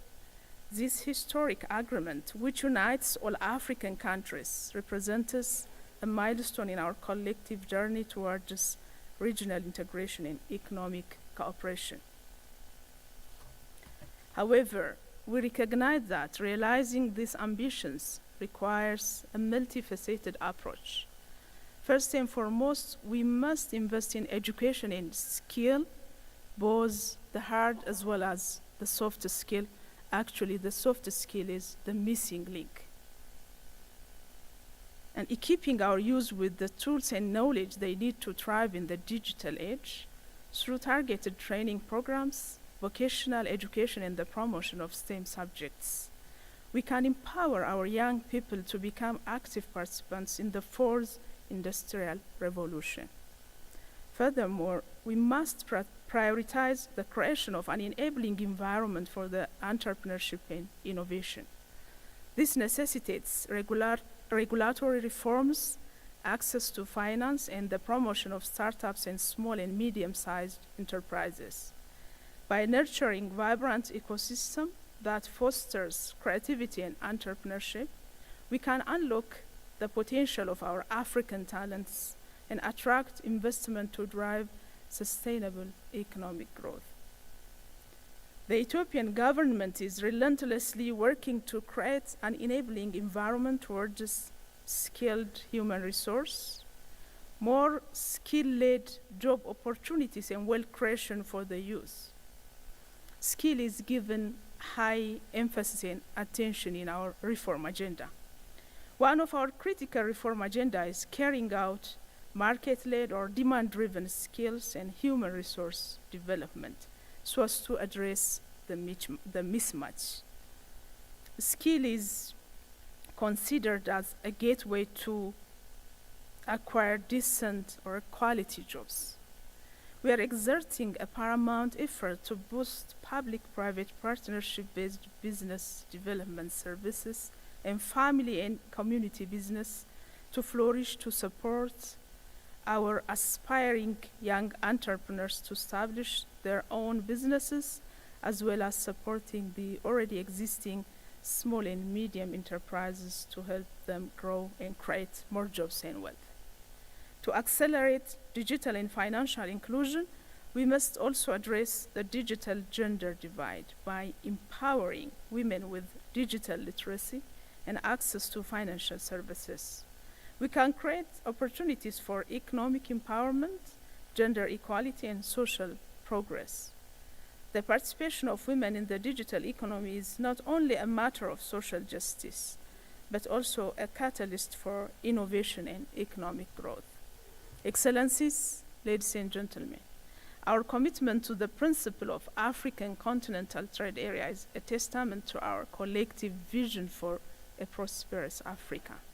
As we move forward, let's forge strong partnership with the private sector, civil society, and international organizations to leverage their expertise, resources, and networks together. We can promote cross-border collaboration, knowledge sharing, and technology transfer to maximize the benefits of this historic agreement. In conclusion, let's remember that our success in accelerating digital and financial inclusion, job creation, and the implementation of the African continental free trade area is contingent upon our unity, determination, and unwavering commitment to the principles of inclusivity and sustainable development. As we embark on this transformative journey, let's work hand in hand to build a prosperous Africa where no one is left behind, and where the dividends of growth are shared equitably among all our citizens. Finally, I would like to extend my earnest gratitude to the African Union Commission, the A-Trade Group, and my colleagues who relentlessly worked to make this forum possible. May our collective efforts pave the way for a brighter future of Africa. Thank you. Asante sana. Merci beaucoup. Shukran jazilan. Amasagganallah.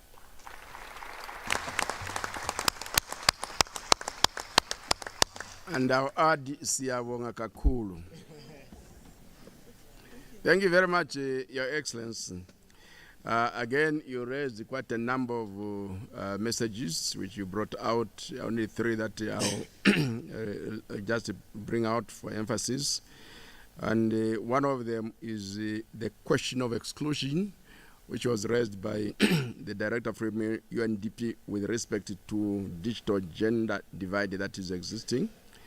And the second key message, which I think my sister, Dr. Amani, is going to welcome, is the need for us to create an enabling environment for entrepreneurship to thrive across Africa. I'm always telling her that I want your millions to be invested in Africa. And she answers, improve the enabling environment. So we need to work on that to ensure that there are investments coming in. And also the issue of the importance of digital and financial inclusion, which was also highlighted by the Deputy Chairperson. Now we move on, and the next presenter is our colleague from the Secretariat of the African Continental Free Trade Area, representing the Secretary General of the African Continental Free Trade Area. You have the floor, Mr. Prudence Sabahizi. Thank you very much, Commissioner. I choose to stand up. Go ahead, you are free. As it was an option given to me, but also I don't have an option because there are reasons for me to stand up.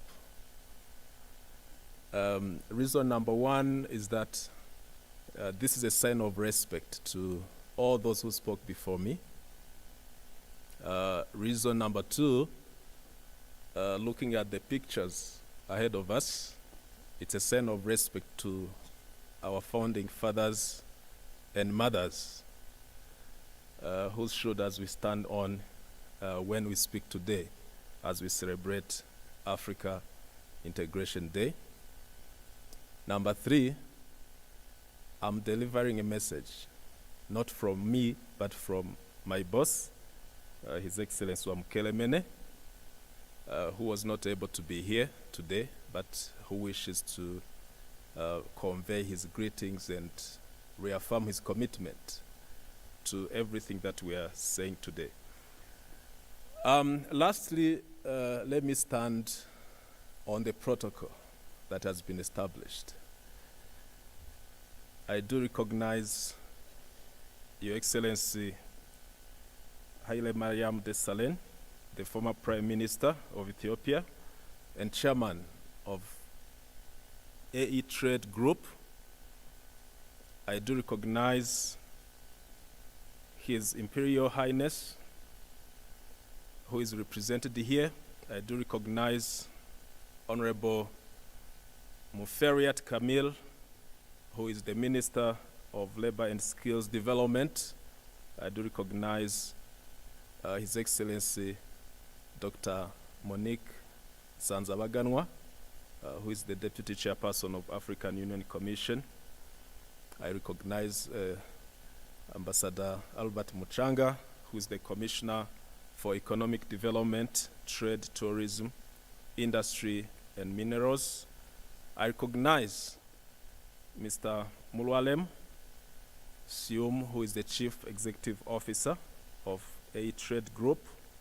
Of course, all distinguished representatives of your respective institutions here present and distinguished participants.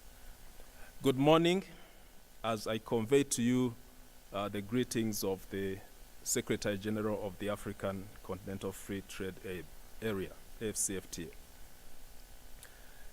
I was supposed to speak on his behalf, but now having listened to all those who spoke before me, who are like-minded leaders, like the Secretary General, there are some parts of the speech that I will skip in order not to repeat what has already been said, but also to save time.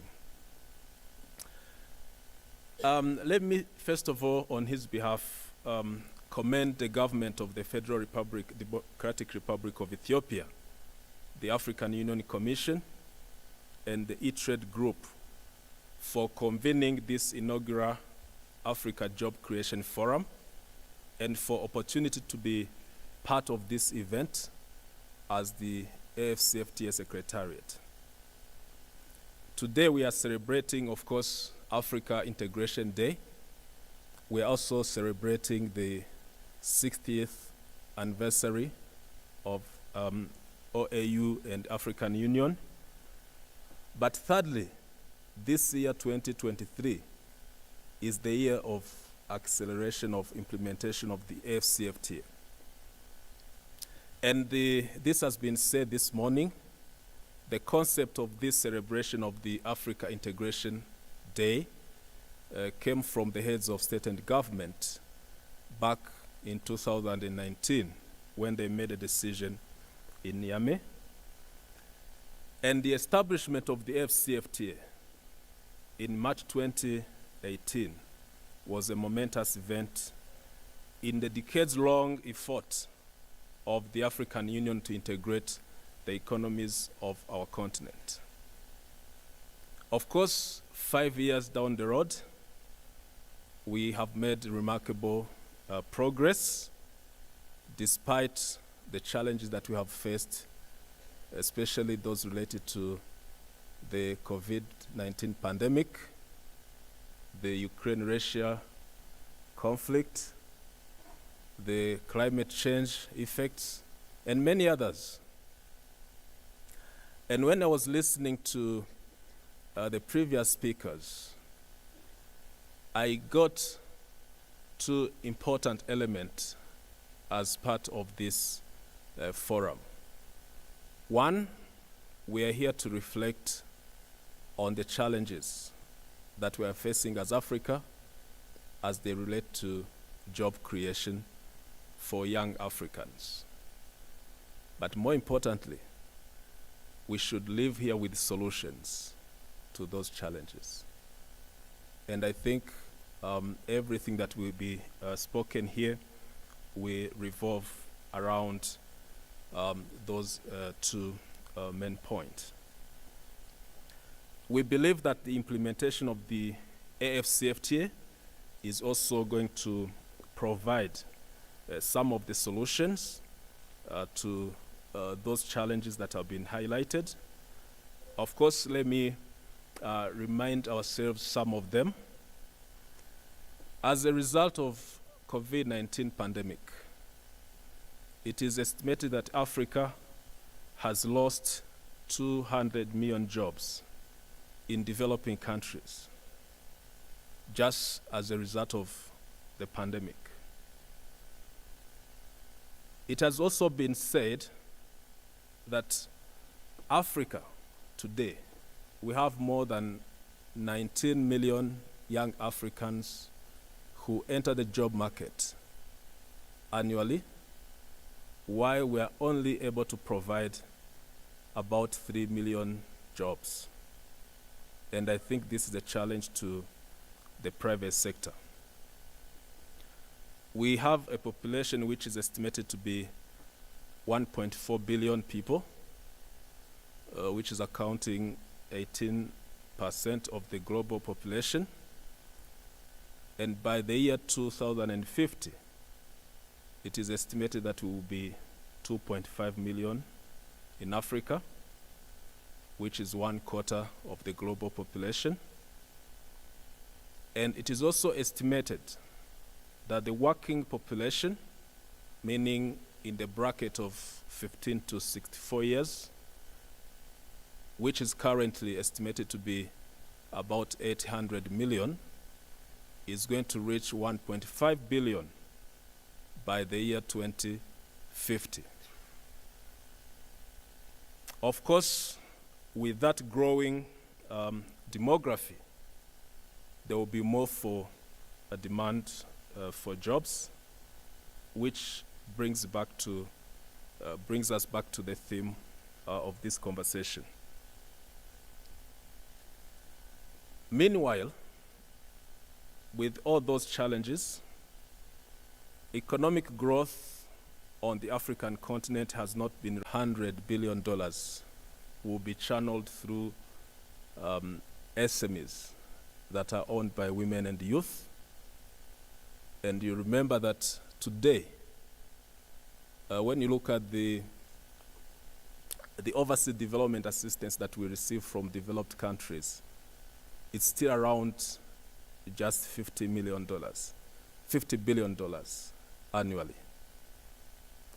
The money that we expect from remittances is around $85 billion. And the foreign direct investment that we attract in Africa is around $100 billion annually. So looking at those statistics, I believe those sources of finances should see targeting the program of the African Union on economic empowerment of youth and women.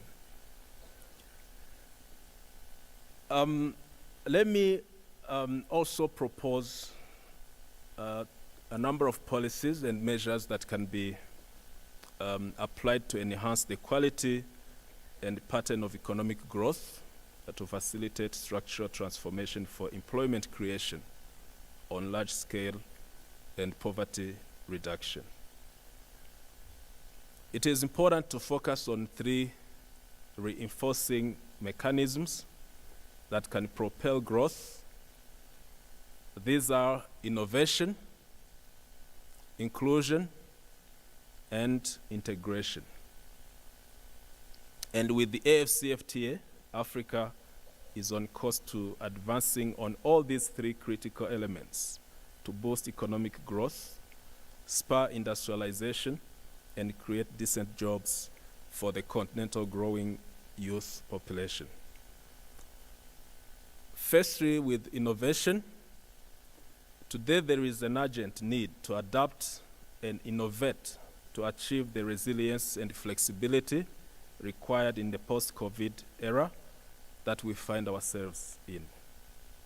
And since the private sector is the cornerstone of innovation, we need to build an enabling environment for private sector investment, skills development, and research and development. And we need to focus especially on the micro, small, and medium-sized enterprises, which are the lifelines of the economy and largest employers of labor. Secondly, the need for inclusion. For economic growth to be socially and politically sustainable, growth must be inclusive. Promoting inclusive growth includes addressing the jobs challenge for women and young Africans, as well as unskilled people entering the labor force. There is also need to advance the digital and financial inclusion agenda to ensure that no one is left behind, especially in a continent where young people are key actors and equal stakeholders in shaping the future.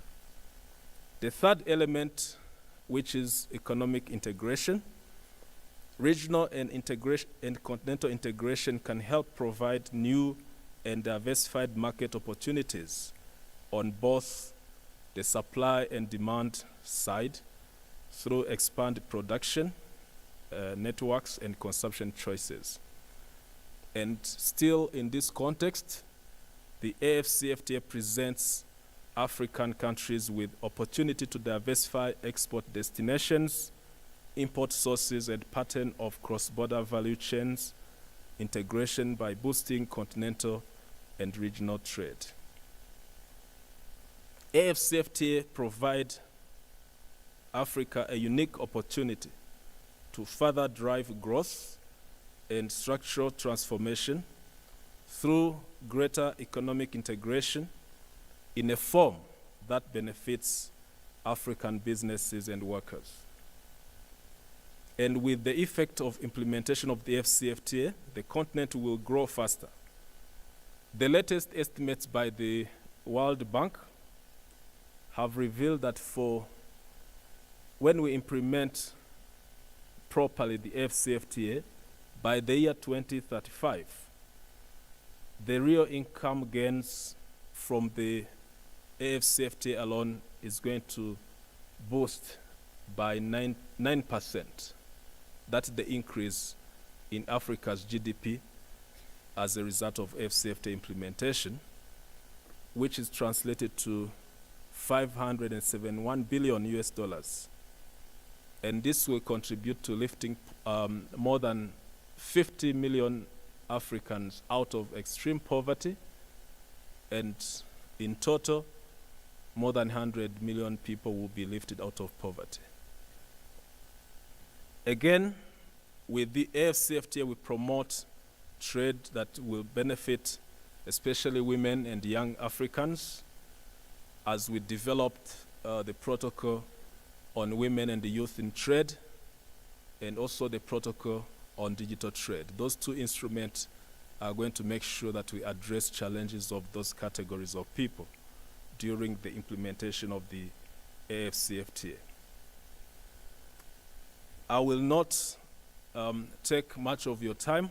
Let me conclude, Your Excellencies, by emphasizing that the AFCFTA offers limitless opportunities for businesses across Africa to take advantage and build a strong Africa for the next generation. I'm pleased that the Africa Job Creation Forum has been instituted to provide an opportunity to explore career pathways to job creation in different sectors across the continent through sharing experiences, forging innovative partnerships, and creating networks that will be vital in building an integrated and prosperous continent.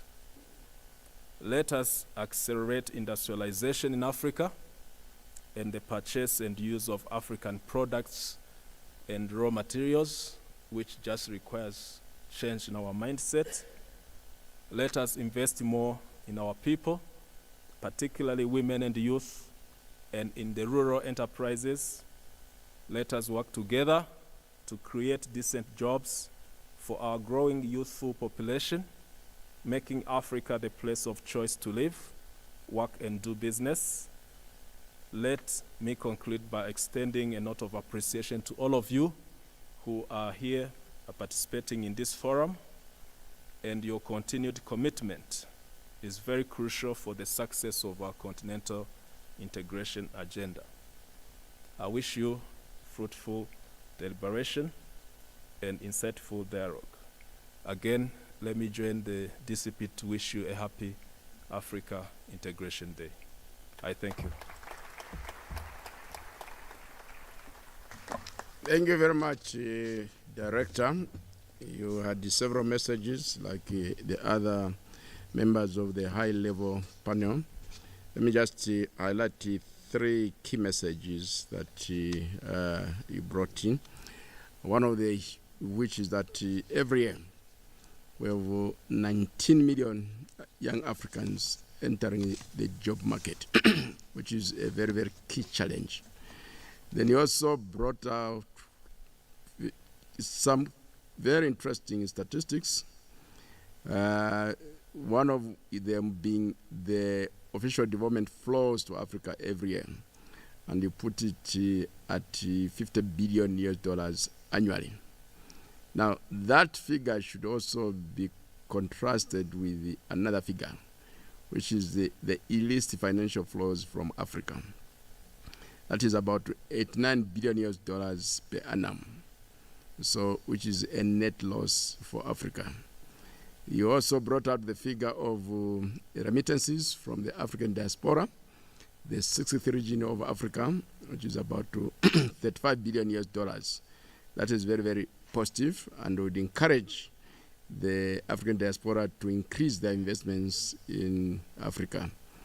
Then you also brought out an interesting figure of flows of foreign direct investment to Africa, which is about 100 billion US dollars annually. Now, that figure can also be contrasted with another figure which has come out of a joint study by the African Tax Administration Forum and the United Nations Economic Commission for Africa. And their figure is that annually, African governments collectively lose about 200 billion to 220 billion US dollars through tax incentives, which means that the FDI inflows are still a net loss to Africa. And you ended up with very good proposals on innovation, inclusion, integration, as well as the importance of industrialization in the productive transformation of Africa, as an addition to the need to continue to investing in the women and the youth of Africa. That brings us to the end of the presentations by the panelists, and I was not told to ask them any questions, and I'm not going to embarrass them by saying, what did you think of this? But however, as the audience, I'll give you the opportunity. It will be very difficult to say that should be balance between the elderly population and the youth, because it's difficult to ask people, how old are you? But let me indicate that let's have 2 women and 2 men to see if they can react. Yes, but before we do that, understand that after the next presentation, I'm going to say from the audience, we'll request 2 women and 2 men, gentlemen, to react to the presentations, and we'll request you to observe a 3-minute limit. But understand, before we do that, we have Her Excellency, the Ambassador of Ghana, who is going to make a statement on behalf of the President of Ghana, His Excellency the President of Ghana, and that will be before we sign the MOU. Are we going to sign the MOU now?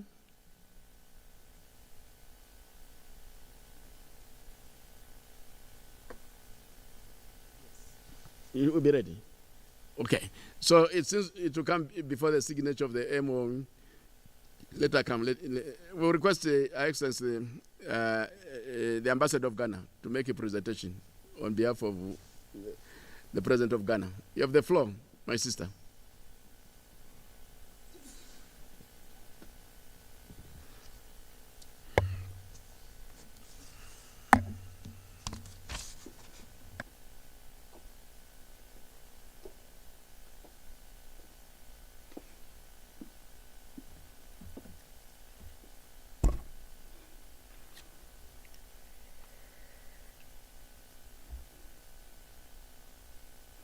Excellencies, DCP, Commissioner, and members of the High Table, good afternoon.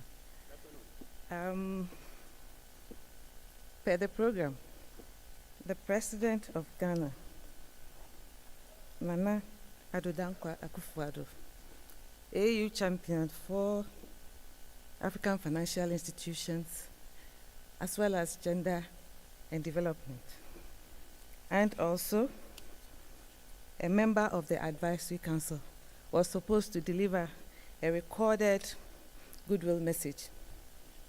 Unfortunately, technology did not help us.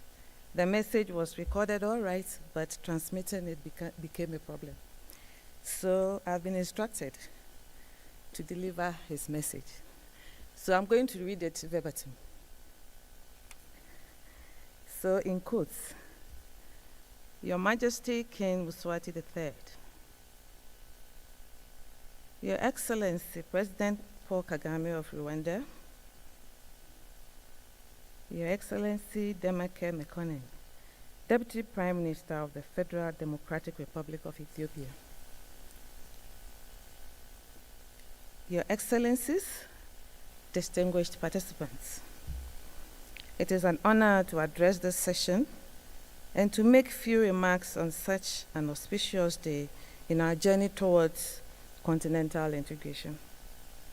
Since the launch of the operational phase of the African Continental Free Trade Area Agreement in 2019, we commemorate the 7th of July as African Integration Day. a number of significant milestones have been achieved since the operational phase of the AFCFTA was launched, including the start of trading on 1st January 2021. The AU authorized commencement date for the dismantling of tariffs by state parties.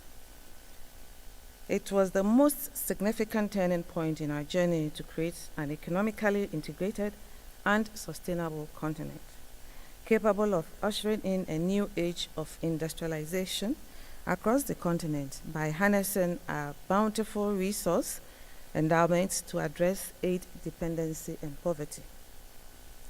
Your Excellencies, this is why it is important to support and closely monitor the guided trade initiative currently being rolled out by the AFCFTA Secretariat in collaboration with national authorities to accelerate the African private sector participation in the implementation of our continental integration endeavor. There will no doubt be lessons to learn and gaps to be addressed on AFCFTA customs cooperation, transport and logistics, trade facilitation and transit trade between borders and ports across the continent.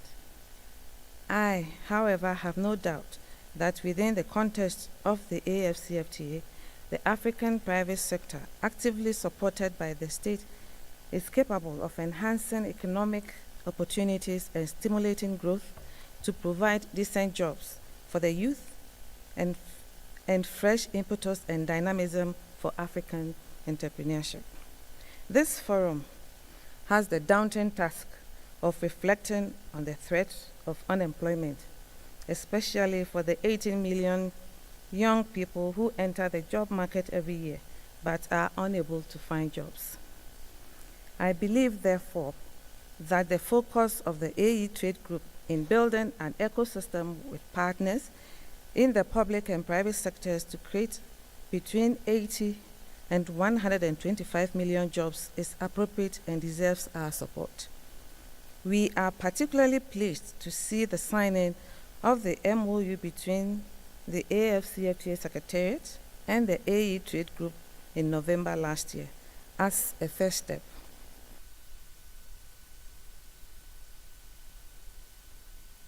Actions into the second 10-year implementation plan of the Agenda 2063. The spirit of working together for the good of Africa must be celebrated and encouraged. We are firmly behind your efforts to strengthen the ecosystem that supports MSMEs, women and youth, in order to deliver tangible results. They are ultimately the people we want to see prosper, create jobs and new opportunities for businesses in the integrated market we are building under the AFCFTA. Women and youth bear the brunt of this challenge. Indeed, I was heartened when I was reliably informed that the AE Trade Group, working with the African Union and OECD Development Center, will be unveiling a new framework tomorrow. I strongly recommend that all the development finance institutions across the continent engage in this process in order to harness way to significantly impact the continent. Obviously, reversing our historic role in the global economy as raw material exporters to producers of value-added finished products for domestic consumption and export is of utmost priority in ensuring that decent jobs are created sustainably and skills are retained on the continent. This will not happen by chance. The fact that most leading economies are industrialized economies confirms the importance of manufacturing and industrial transformation for accelerating and sustaining job creation. Our commitment to spur growth in our agro-industrial base requires not only market access, but also regional cooperation in developing and integrating value chains that enhance our market competitiveness. Ultimately, in order to be responsive to the massive and growing demand for jobs, There is the need to invest in critical infrastructure and services that attract significant investment, especially agro-processing and manufacturing industries across the continent. As I conclude, I wish to congratulate the chairman of the AU Trade Group Presidential Advisory Council, His Majesty King Mswati III, for his leadership during the establishment phase of the council. I also congratulate President Kagame and the people of Rwanda for winning the bid to host the Continental headquarters of AE Trade Group. We need innovative partnerships to implement our collective agenda, and I wish to reaffirm my commitment to champion this agenda in the West African region and beyond. I thank you for your attention. Unquote. Thank you very much, Your Excellency. Please convey our gratitude to His Excellency the President and the champion for the message of support that we have received. And as we continue our deliberation, certainly we'll reflect on the guidance that he has given. And we know him as a true Pan-Africanist. Like you indicated, he's a champion on issues of financial inclusion, as well as the issues of establishment of African financial institutions. And I indicated in my earlier statement that he was the leader who proposed that after finishing the negotiations, we must really re-energize ourselves by coming up with an extraordinary summit to sign the agreement, and that was accepted. So once again, convey our appreciation. Thank you very much. Now, this is the opportunity where I indicated we would like to have feedback from the audience. We'll start with the ladies and two women who would like to come in. To see two hands there, behind the President of the African Business Council and then the President of the African Business Council. You start, Madam, behind. And you can introduce yourself. Yes, yes.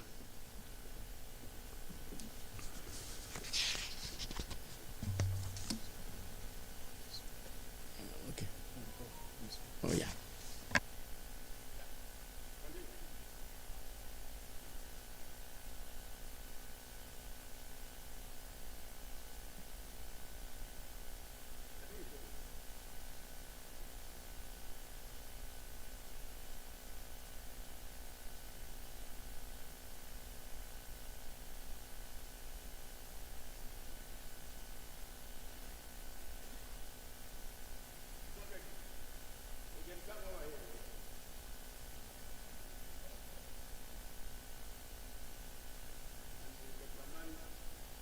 You come nearer so that it will be faster for you to. You are very energetic. I can see you running.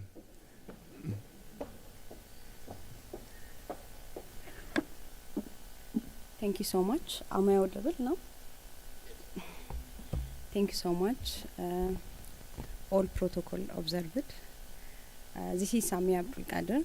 I'm the president for Ethiopian Youth Entrepreneurs Association, and I'm also a chairperson for African Youth Entrepreneurs Association Alliance. Thank you so much for the invitation, AE Trade, and congratulations for the amazing leader and our young voice, Mr. Mulalam. Please give hands for him. I have only one question. Through our advocacy and through our experience through Ethiopian Youth Entrepreneurs Association and also from different associations across the continent, we only see a few countries have enabled policy and a few countries have practical youth employment, entrepreneurship, startup and innovation fund proclamation. Even our country have no startup and innovation fund proclamation. It's still under draft for the past 3 years. Only Nigeria, Tunisia, Egypt, Rwanda, and now Morocco have the startup and innovation fund proclamation. So on this era, without having enable proclamation, we can't achieve what our leaders are mentioned already. Because at the end of the day, the policies have to be amended. We entrepreneurs need enable ecosystem. When you guys are speaking a lot of things about the problem, but on the practical and the ground space, we can't have the practical ecosystem. So how the African Union, there's the free trade agreement, and even the aid trade, and also different initiatives can achieve this policies and proclamation to amend, not only amending and putting on the shelf, but also make it practical. Thank you so much. Thank you very much. Thank you very much for your question. And it's addressed to the Secretary of the African Continental Free Trade Area, the African Union Commission, the DCP is here, and the African E-Trade Group, the chairperson is here. They'll answer that question. But before that, Dr. Amani, you have the floor.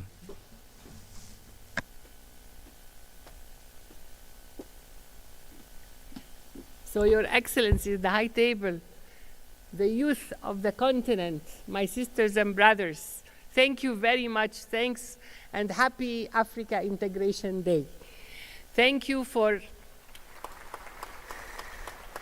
African Union, for A-Trade Group, and for the government of Ethiopia for hosting this very, very important for job creation. I believe this is a huge initiative that's taken by A-Trade Group. Congratulations, my dear brother Muallim. I think he owes again another. So as Africa Business Council, which A-Trade Group is part of it, and also chairing the digital economy and the ICT, our founding vision, and now we are in this very important day with our founding fathers and mothers. Our founding vision is a competitive, borderless, innovative Africa for trade, investment, and industrialization. And we believe that youth is the core for the implementation of the Africa we want.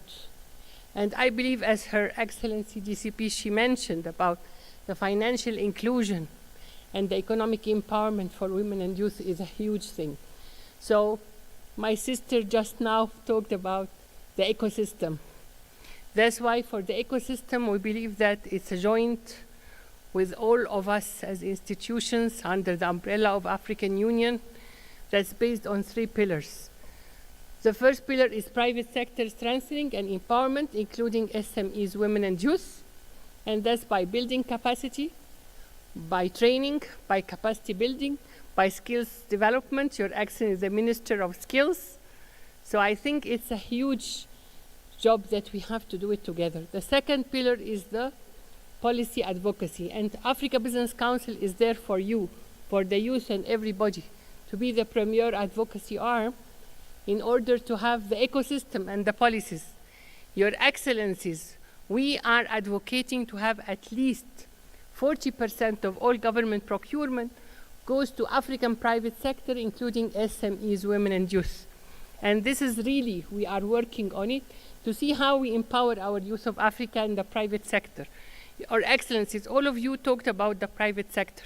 The private sector cannot grow except with the enabling policies and the enabling ecosystem in order to realize the third pillar, which is product development. Product development is to have a made in Africa product which is competitive, value added, standardized, harmonized, branded, and this is how we really trade among ourselves.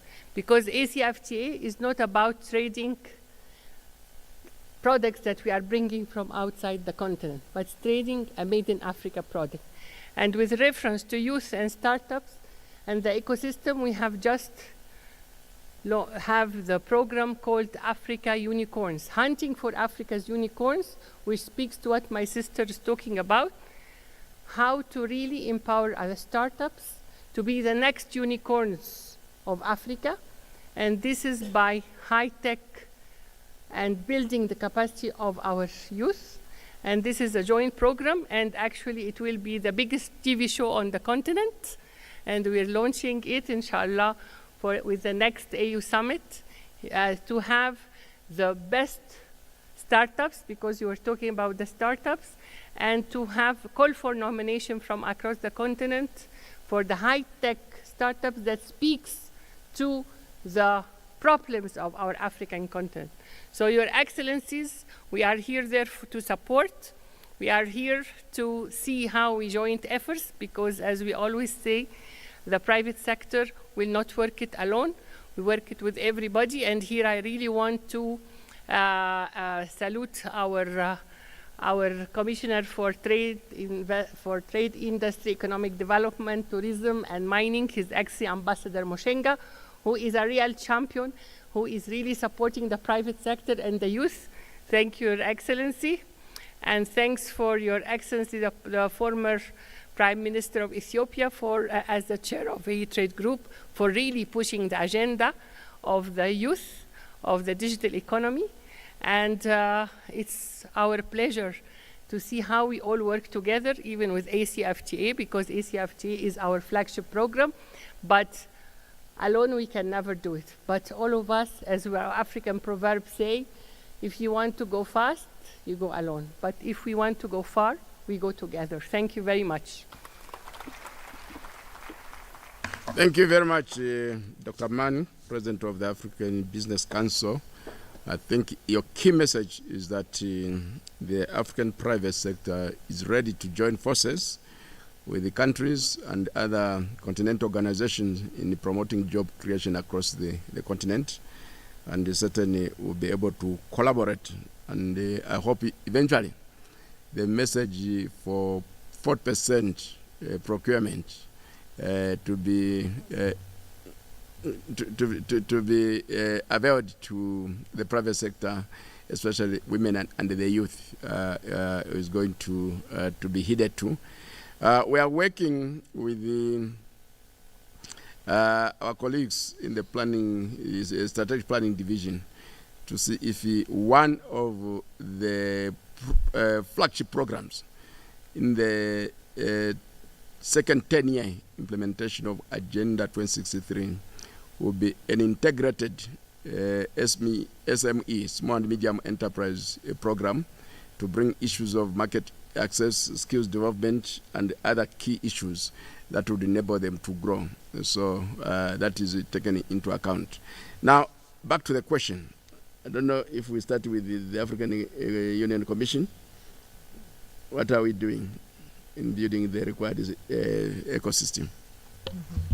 Thank you so much. I thank my young sister who asked the question. Indeed, a critical one. Generally, we have a huge gap in investment in research and development on the continent. And the commitments that member states had made of allocating a tiny portion to this, we are not even 1%. Implementing 1%. As others, they are now way far, and we are not even there. When it comes to the youth, it's even, I would say, the challenge is even dire.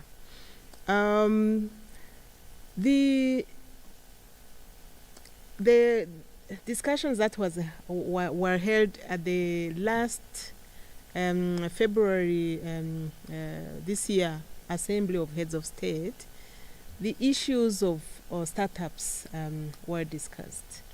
I remember it was an initiative by a member state that is really offering, so that we come up with, as a continent, a more structured way of addressing this challenge.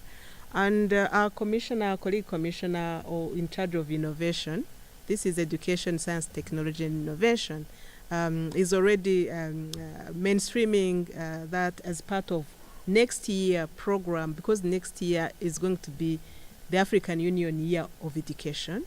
And indeed, we are going to use this platform of the African Union to try and set up those standards, but also make sure that they are domesticated and mainstreamed, and also we make sure that the platform also accounts or to know who is doing that what, so that they are celebrated also and emulated.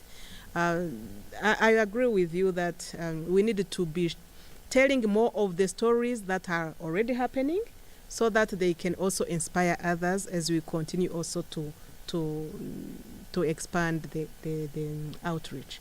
Thank you. Thank you very much. Before the chairperson of the Africa E-Trade Group comes on, let me share with you one, I don't know if I can call it a story. We just came from China, where there was the China-Africa Economic and Trade Expo. On the final day of the expo, we are taken to visit a number of establishments across China, one of which is the Sun Group. It's a company which is 24 years old. It was established in 1989.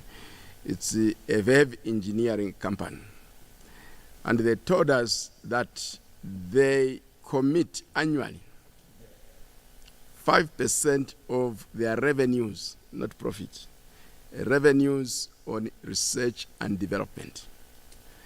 And as a result of that, they have a staff complement of 30,000 engineers involved in research and development, and only 3,000 workers on the floor producing the heavy engineering equipment.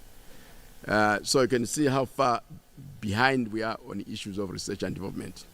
We committed ourselves in 2013 to devote as Africa 1% of Africa's GDP to research and development. Right now, it's only 0.5%, which is very low. Having said that, Your Excellency, the former Prime Minister, you heard the question from the young lady. I don't know what the Africa E-Trade Group would like to react to that pertinent question. You have the floor.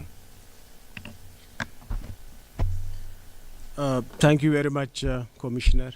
I think it's a very pertinent question which has to be addressed by our union. Of course, African Electronic Trade Group is a group, a private sector group, which is established by the diaspora, Ethiopians and Africans.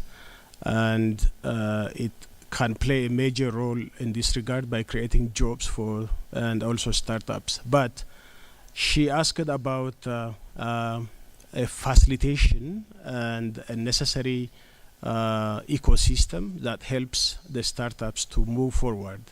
And in this regard, we have in the African Union a best practice. If you see the CADIP program, which is leading the Comprehensive African Agriculture Development Program, where we do have results and accountability framework, where African countries see the results of their achievement, and then it is a kind of naming and shaming. When countries are exposed and in the dashboard, when you see the assembly, you see where your country is. So I think such a framework, results and accountability framework, has to be established for the startup issue which was mentioned. So countries who achieved will be celebrated, and countries which didn't then should be named and shamed. So I think this is a very important framework, and I suggest that the African Union Commission take this agenda and make a results and accountability framework so that we see what's going on in the different countries, and countries can also learn from each other from the best practices that happens somewhere else. So this is just to mention some suggestions for the way forward. Thank you very much, Your Excellency. The recommendation is well noted.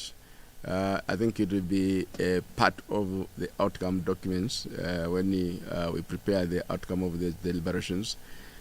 From the position of the African Continental Free Trade Area, how do you react to the question that was raised?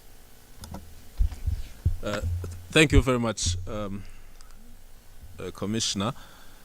I think to what my predecessors have said, I just have to say two things. One, what is lacking, as the youth leader has mentioned, is to have deliberate policy proclamations at national level that support youth, of course, and women to be part of economic development. And I would like to emphasize that at AFCFTA, one of the instruments which we have put in place, which is a very important instrument, is the Protocol on Women and Youth in Trade. The particular nature of that protocol is that it will be legally binding on all member states of African Union. Once ratified, youth and women should take advantage of that protocol to put pressure on governments to create conducive environment for them to prosper within AFCFTA. That's number one value addition that AFCFTA is going to bring to all other policies that exist. And just to remind you that these continental policies supersede national policies in terms of legal weight. The second element which we have put in place is to have a constant engagement with those stakeholders. Currently we have two engagement platforms. One will be annually having a conference on women in trade. It took place for the first time last year in September, hosted by the President of the United Republic of Tanzania. It is going to be held again under the leadership of the same president in September this year. We have put in place a specific platform for young Africans, AFCFTA Youth Symposium, which is going to be held for the first time this month from 19 to 21 of July in Lusaka, Zambia. Those two platforms of engagement will give the opportunities to all the stakeholders involved to provide their inputs in the policy framework of the continent, but also in the implementation of the existing policies that we have heard about. I think I can stop there. Thank you. Thank you very much. Thank you very much for those reactions. Before we go to the next segment of this high-level panel, which is going to be a keynote statement by His Imperial Highness, Prince Stephanos Matthäus. Your Excellency, perhaps...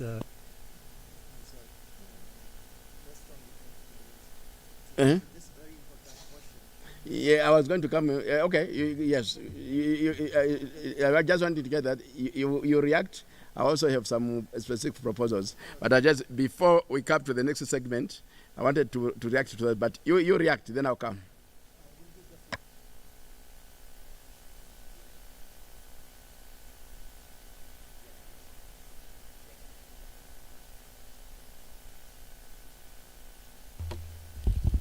Thank you very much, Commissioner.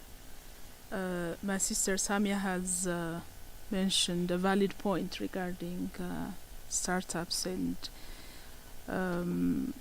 different facilitation frameworks, including policy.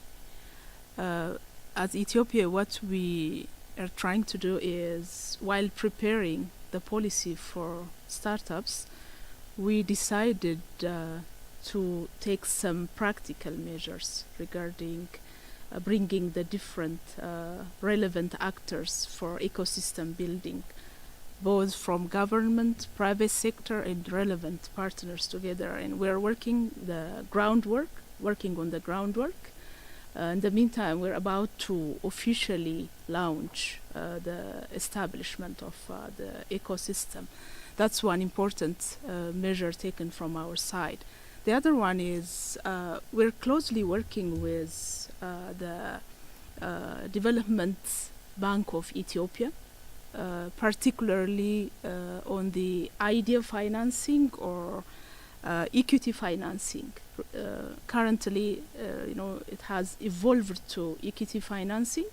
We already have signed agreements to start the practical action regarding startups until we wait for the endorsement of the policy. Though we are working on the policy, it's already on the table of the relevant body to decide on that. And apart from that, the finance sectors are decided on a proclamation which enforces 5% of their profit to give as a credit for small and micro enterprises. So we're closely working with the financial sector and the private sector as well as the entrepreneurs. There is a continuous competition of business ideas for entrepreneurs. We're not only leaving them aside, rather we're trying to create a space for co-creation and a creative space which is mainly interlinked with skill development. There is a program to be launched very soon, again another program, national initiative to be launched very soon. It's like a summer camp for those who have ideas and products as well, as my sister mentioned earlier, products as well, so that we're aiming to have a made in Ethiopia that complements the made in Africa product as well.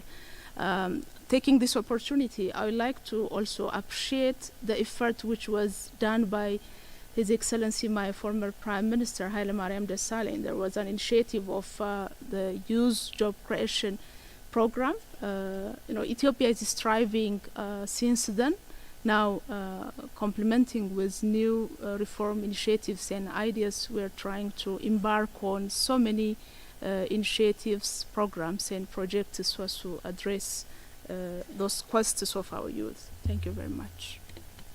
Thank you very much. Yes, UNDP. Yes, thank you. Thank you very much, Your Excellency. In addition to what Her Excellency the Minister said, from the UNDP side, I think there was a question either from both submissions from the floor relating to how we practically can support startups or the ecosystem for startups. Just to say that in 2021, UNDP launched this 1 billion initiative called the Timbuktu Initiative, alongside with partners around this table. And its determined objective and mission is to create a Pan-African startup ecosystem. So yes, there's a lot of resource mobilization currently ongoing, but I think the intention is to have 8 what I call Timbuktu hubs across the region or across the continent, and we will be more than happy to keep you all fully informed about the progress of that Timbuktu initiative. But it's a huge initiative aimed at creating a startup, a Pan-African startup ecosystem. Thank you very much. Thank you very much. My brother Mulwane. Thank you very much. This is a very important question, and I think it deserves all of us to bring an input. From the A Trade Group point of view, and as you know, my brother Commissioner, that we have been advocating for creating an enabling environment for small and medium entrepreneurs, particularly also the youth.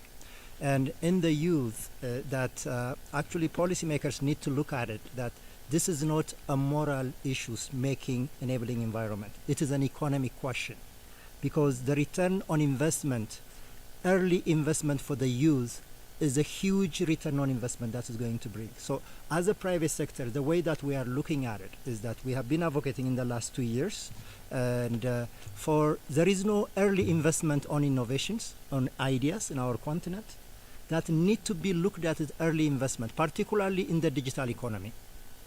That we have been saying that the digital economy, that today, if we are not making an early investment, that we cannot be a proportional shareholder of the digital economy. Investing on the youth, particularly in the digital economy, will bring us to be a proportional shareholder of today's global market of 26 trillion US dollar. So in that, it is not necessarily that a moral questions that to help this, to help that. We need to put a budget, a proportional budget for early investment on the youth, starting from ideas all the way. Let us tolerate for every dollar that we spend, that let us tolerate that up to 40% of that can go wasted. Let them make a mistake. But that mistake over and over, that we can be able to make that return, and a huge return on the investment to that. So I just want to complement that, to look at it in a different way. The future of the digital economy, the future of Africa's economy depends on our young people, and that is where heading is within the digital economy itself. I thank you. Thank you very much. Building on that, not too long ago, a friend of mine, and there's one who can vouch for that story, told me that when he was a young man, he had an innovation. And he went to his patents office. They did not believe it. He tried several times until he was frustrated and sold it to a global pharmaceutical company for $200,000. And that innovation is bringing that company billions and billions of dollars annually. So from that, a number of recommendations come up. The other one you made, we need to come up with the facilities to support early innovations. That's number one. Number two, we need to strengthen our patents offices. If you move across Africa, you find that there are some patents offices which have not registered a patent in the past 5 years. But that does not mean there are no patents.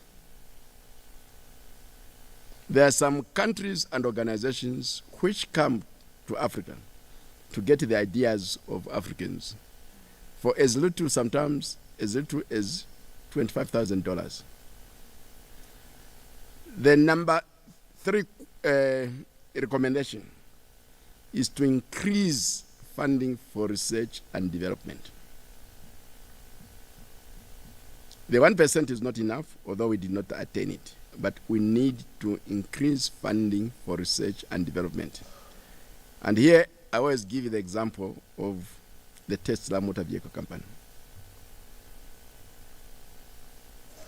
The owner, Elon Musk, was able to get about $480 million US from the Energy Department of the US government, interest-free. And he had a friend who also got a similar amount on his solar panels. The friends failed. He succeeded. The Tesla company now is growing from billions towards trillions because the government is supporting research and development. So African governments also need to rise up to the challenge and really give priority to supporting research and development, innovation, and that way we'll be able to take advantage of the young population, which is technologically savvy. They've got bright ideas, but they cannot really transform them into innovations. I promised 2 gentlemen. I don't know if you are still ready. If you're not, we can skip you. Yeah. Go ahead. 3 minutes.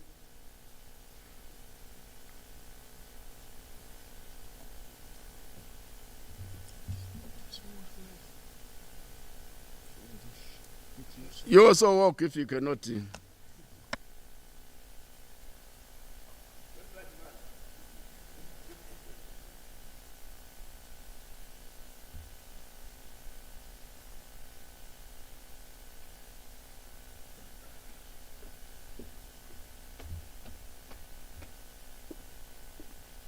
Your Excellencies, I guess I can also stand in the way and say, protocols observed, just to make time.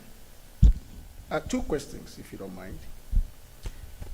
And I need to congratulate the AE Trade Group and all the partners for the wonderful work that you've done.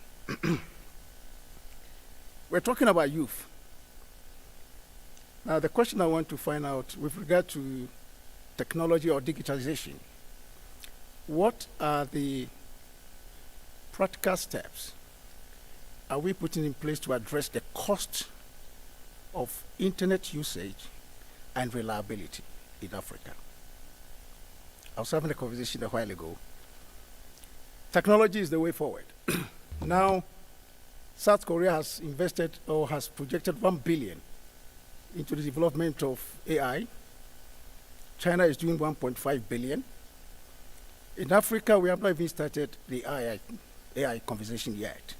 We're still at the periphery of talking about technology, and reliability is a question that we need to address. Plus cost. The youth we are talking about don't have the means to sustain the usage of internet. If we are going to do these things, this trade and all of that on digitization, how do we address that? That's my first question. My second question is that the statistics we've been provided here, 90 million people entering the job market, 3 million almost every year. Are we talking about literate youth or those that have been left out of both secondary to university, majority of whom don't have the kind of skills we are talking about here? And as we were projected, by the year 2035, 375 million people are supposed to be entering into the job market globally from Africa.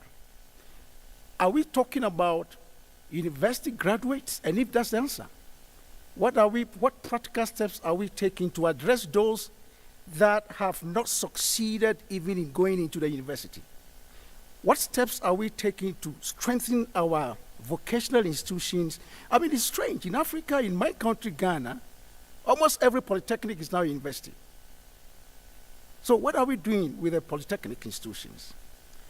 Not to talk about the vocational institutions. What is Africa doing in that regard? I'd like to hear more, particularly from Ethiopia. How are we addressing, for example, the informal sector when it comes to skills development, women and youth, particularly those that are in the informal sector? What steps are we taking in empowering them as far as skills development is concerned? Thank you, Your Excellencies. Thank you very much for those very critical questions. You did some name calling. You like? Okay, I'll give you the floor. We'll give you the floor. Thank you. Thank you, Your Excellencies. My name is Octavio Diogo. I come from an NGO called One Campaign, and all protocol observed. Thank you for this panel. I just wanted to provide two contributions and probably one or two questions. On the skills development, I wish to ask the minister, how is the curriculum being revamped, having the private sector leading the process so that the labor market could actually easily absorb the young people who have been trained, especially in the TVET sector. My country, Benin, has been known as one of the champions on TVET in Africa. How is the information sharing from Benin and expertise could actually help other countries to learn on TVET development so that the informal sector could actually be converted in the formal sector on skills development to contribute more to the economy? The second thing is how can we do the certification of skills acquired through the volunteer program? Young people have been volunteering across the continent. So is there a way that your department, your ministerial department, could actually help on certifying some of the skills so that young people who are going to the labor market could actually use those certifications to get better jobs? And finally, I want to ask Mr. Prudence, how could civil societies on the continent could help the AFCFTA on any kind of activities that goes beyond awareness raising? Because from what we understand, we need more of the civil society support to raise awareness about the AFCFTA, but it has to go beyond that. And finally, to the panel, I want to thank also the Prime Minister, Haile Mariam Desalegn, for the leadership on helping One Campaign doing some of the advocacy. And I know he's also very involved in climate change issues. And I wanted to ask Your Excellency Prime Minister, how can we help free more funding to invest in the climate change sector to create more green jobs? That is also a sector that has some potential across the continent. This is a new sector that needs more money, and I'm happy that we are having the Africa Summit, Africa Climate Change Summit in Nairobi very soon, and I will be very keen to know how Africa is mobilizing to bring more of the money, whether it is a FDI or remittances or any other ODA, to put more money in the climate change sector and to create green jobs. Thank you very much. Thank you very much for those questions. Two panelists have been mentioned to provide answers, but the other members of the panel or other members who are on the high table here will also be free to come on board. I'll start with the former Prime Minister and then move on to the Honorable Minister. Your Excellency. Thank you very much. Again, I would say the green economy and the resilient economy is the one which we should pursue as an African continent, because that is, as the latecomers in a development trajectory, this is the advantage we can use and create also jobs to our young people. I think the most important parts are, we are deficit in our energy in our continent. Energy is much more important, especially electric power, and this can be generated from green and clean sources, and the youth can create lots of jobs in this regard. This is where we have to focus as far as I'm concerned, because look, the solar sector, solar pumping for agriculture, the young people can play a major role in this part. And I think one of the areas we are focusing now in our advocacy and implementation is to engage the young people in the energy sector. I know there is one Ethiopian young lady who is championing on the green energy sector, and she has become a very good entrepreneur in this regard. And I think we can multiply this. My own country, Ethiopia, has huge opportunity in this regard, because we are still at the nascent stage to move forward on our solar-based pumps and irrigation systems to start with from the very basic agricultural production and productivity.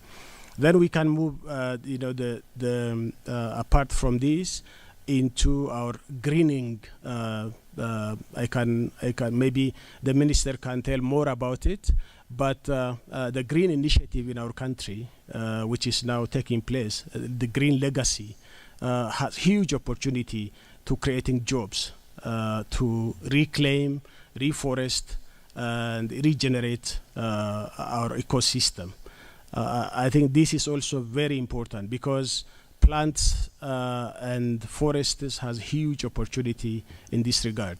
But we can also move into eco and nature-based tourism, which can create huge jobs as well. So I can mention a number of green jobs that can be created.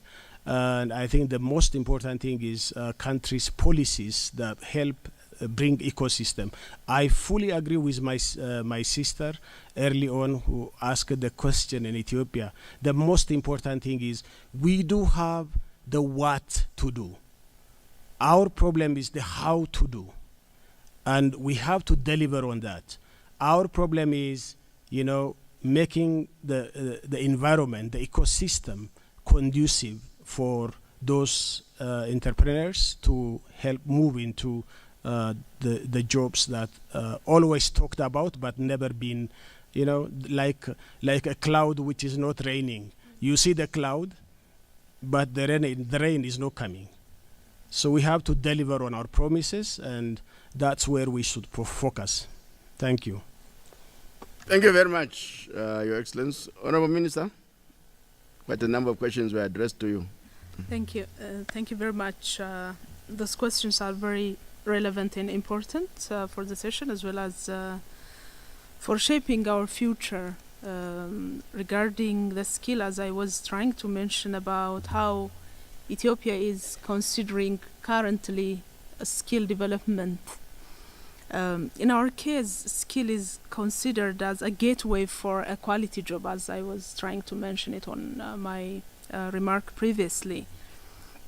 I think to reflect on some of the details, why it is taken as a gateway for quality job. Institutionally, the arrangement was, dispersed or fragmented previously. Now, it has become a ministry in charge of skill, job creation, and industrial peace, including occupational health and safety. Under the ministry, there are different institutions, including Entrepreneurship Development Institute, which is serving as a brain for creating a quality job, as I was trying to mention earlier. Regarding our TVET system, there is a new paradigm shift in terms of the thought itself. We need to rethink about how the skill development has to go further so as to respond to the development of the economy, for the growth of the economy. So it was like a supply-driven approach previously. Now we have changed it into demand-driven approach. So we will rely on the need for the market. In that regard, we are closely working with the private sector, as my brother mentioned earlier. We're closely working with the Chamber of Commerce and with the different associations so as to know their demand, and government institutions as well. So as an approach, we try to devise a strategy so as to align vertically as well as horizontally with different actors so as to identify the demand. So our major role is to respond to their expectation and demand. For that, we've developed a system which is called Ethiopian Labor Market Information System, which is a huge system, so as to identify what kinds of demands are there in the market. It helped for developing our curriculums. It helps in the future. Now we already have finalized developing the system. It took us only one year, I can say, and even less. By now we already have finalized that. And on the other side, what we are trying to do is we are trying to bring all the different stakeholders together through the vertical and horizontal integration mechanism. By doing so, we are trying to know what the market is currently demanding, and using the AI, we have got the capacity of projecting what Ethiopia's market is demanding for the coming 5 year and 10 year, so that we can have an informed decision to invest on both education as well as skill development. By doing so, we can have a labor governance means infrastructure. The other intervention is regarding coping up strategy and digitalization. We already have included in our TV system as annually we're trying to train both for the informal, for the regular. We will train about 2 million youth in our TV system, including the polytechnics. So we try to rely on the 5 national priorities of the country. One of the priorities is ICT as a sector. And the other one is, as a huge potential, agriculture is taken as one of the 5 major priorities. And tourism, another priority. Mining, manufacturing, and what else? 5? Yes. So we try to align our strategy with the 5 national priorities when we talk about the TV sector before considering or doing anything. What are our purposes in responding to the growth, the economic growth of the country? We've taken an initiative of a homegrown economic growth. So we reviewed our curriculum based on the assessments we worked out with our different stakeholders. So currently, as a TV sector, what we have on our hand is a demand that came from the private sector mainly, including the government institutions, because the government has its own stake as well regarding identifying the demand. And the sector itself has the nature of, dynamic. So we need to keep that dynamism in our curriculum. And we recently endorsed a new policy that clearly puts those new thoughts in the policy. And currently, Ethiopia's TV system was stuck on level 5 previously. Now we already have endorsed a level that identifies lifelong learning, and that goes to level 8, starting from lifelong learning. So we're trying to bring the informal sector through this arrangement. Before the arrangement, there were short-term trainings for the informal sector, so as to bring them into the formal sector. So with the new endorsement of the new policy, it will give us a better leverage to accommodate both the formal as well as the informal sector, including graduates from university as well as college. Regarding job creation, this year, with the reports we have for 11 months, we already have reached 3.1 million jobs are created. By the way, we already have aligned our plans with the Agenda 2063. So we were expected to deliver 2 million jobs annually. But with the backlog we have, our plan is to reach to 3 million annually.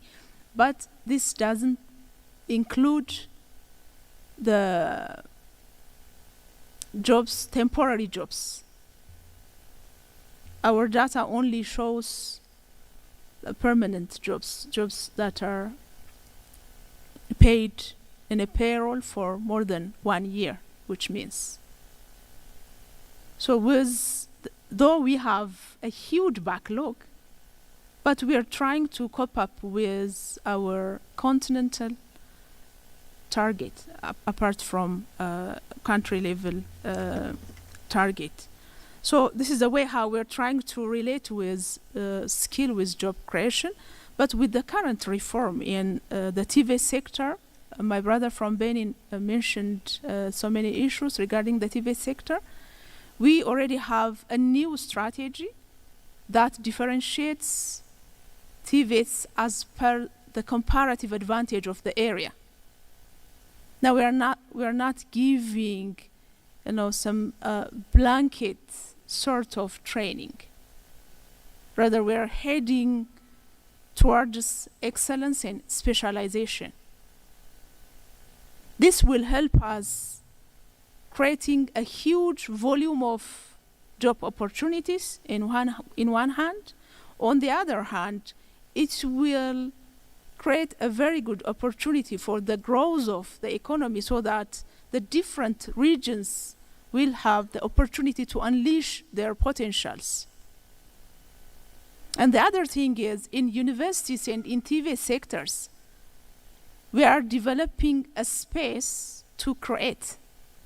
Incubation centers are under development in TVET as well as in universities, so that youths who have ideas can go through this facility or infrastructure, so as to have a product or an idea which is sellable, which is marketable. And we already devised a strategy of incubating ideas through TVET entrepreneurialization strategy. Not only giving entrepreneurship as a course. Yes, we did that as an African, especially in our context. We need to work hard on the mindset aspect. Africa has all, so as to release our potential. What's expected from us is, through shaping the mindset, we can use our potentials and resources. So patriotism is given as a course currently. This is a new introduction in TVET sector, so that we need to work on the soft aspect as well as on the hard aspect, so that at the end of the day, we will have a skilled and semi-skilled labor force for the job market. And that's the way how we are trying to bring the different fragmented components together, so that at the end of the day, we can have people who are capable for the job market. Thank you very much. Thank you very much, Your Excellency. It has been brought to my attention that our colleagues providing interpretation services will need a break. And my experience is that interpreters are like pilots. At a certain stage, it is mandatory that they get a break for them to be effective. However, I will beg their indulgence so that we have the keynote statement by His Imperial Highness, Prince Stephanos Mateos, President of the United African Royal Assembly. After that, we'll go for a lunch break. Your Imperial Highness, you have the floor.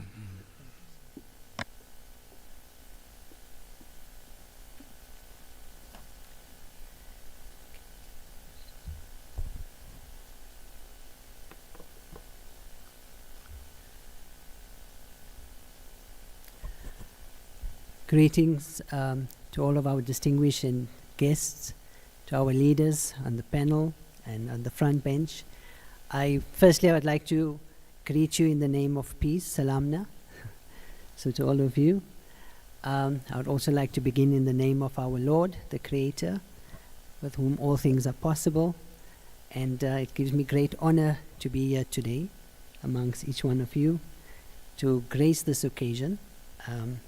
And also, I would like to, as we reflect today, we celebrate and commemorate Africa Integration Day. And I ask the question, what is it that we commemorate? What does integration mean? Where does integration begin? And how will we unleash the potential of this integration? I think these are critical questions that we as leaders of the continent and the globe. We have seen the effects of the pandemic. We've seen the effects of the economic recessions and global meltdowns, and the impact that it has on survival and basic necessities, food security, some of the poverty alleviation and some of the challenges we face in the continent. So as I look around this room, as we said, we celebrated the Diamond Jubilee, the 60-year founding of the Organization of African Unity. And when I look around these leaders, both that look down upon us, but also our leaders on the bench and the leaders in this esteemed room and this hall.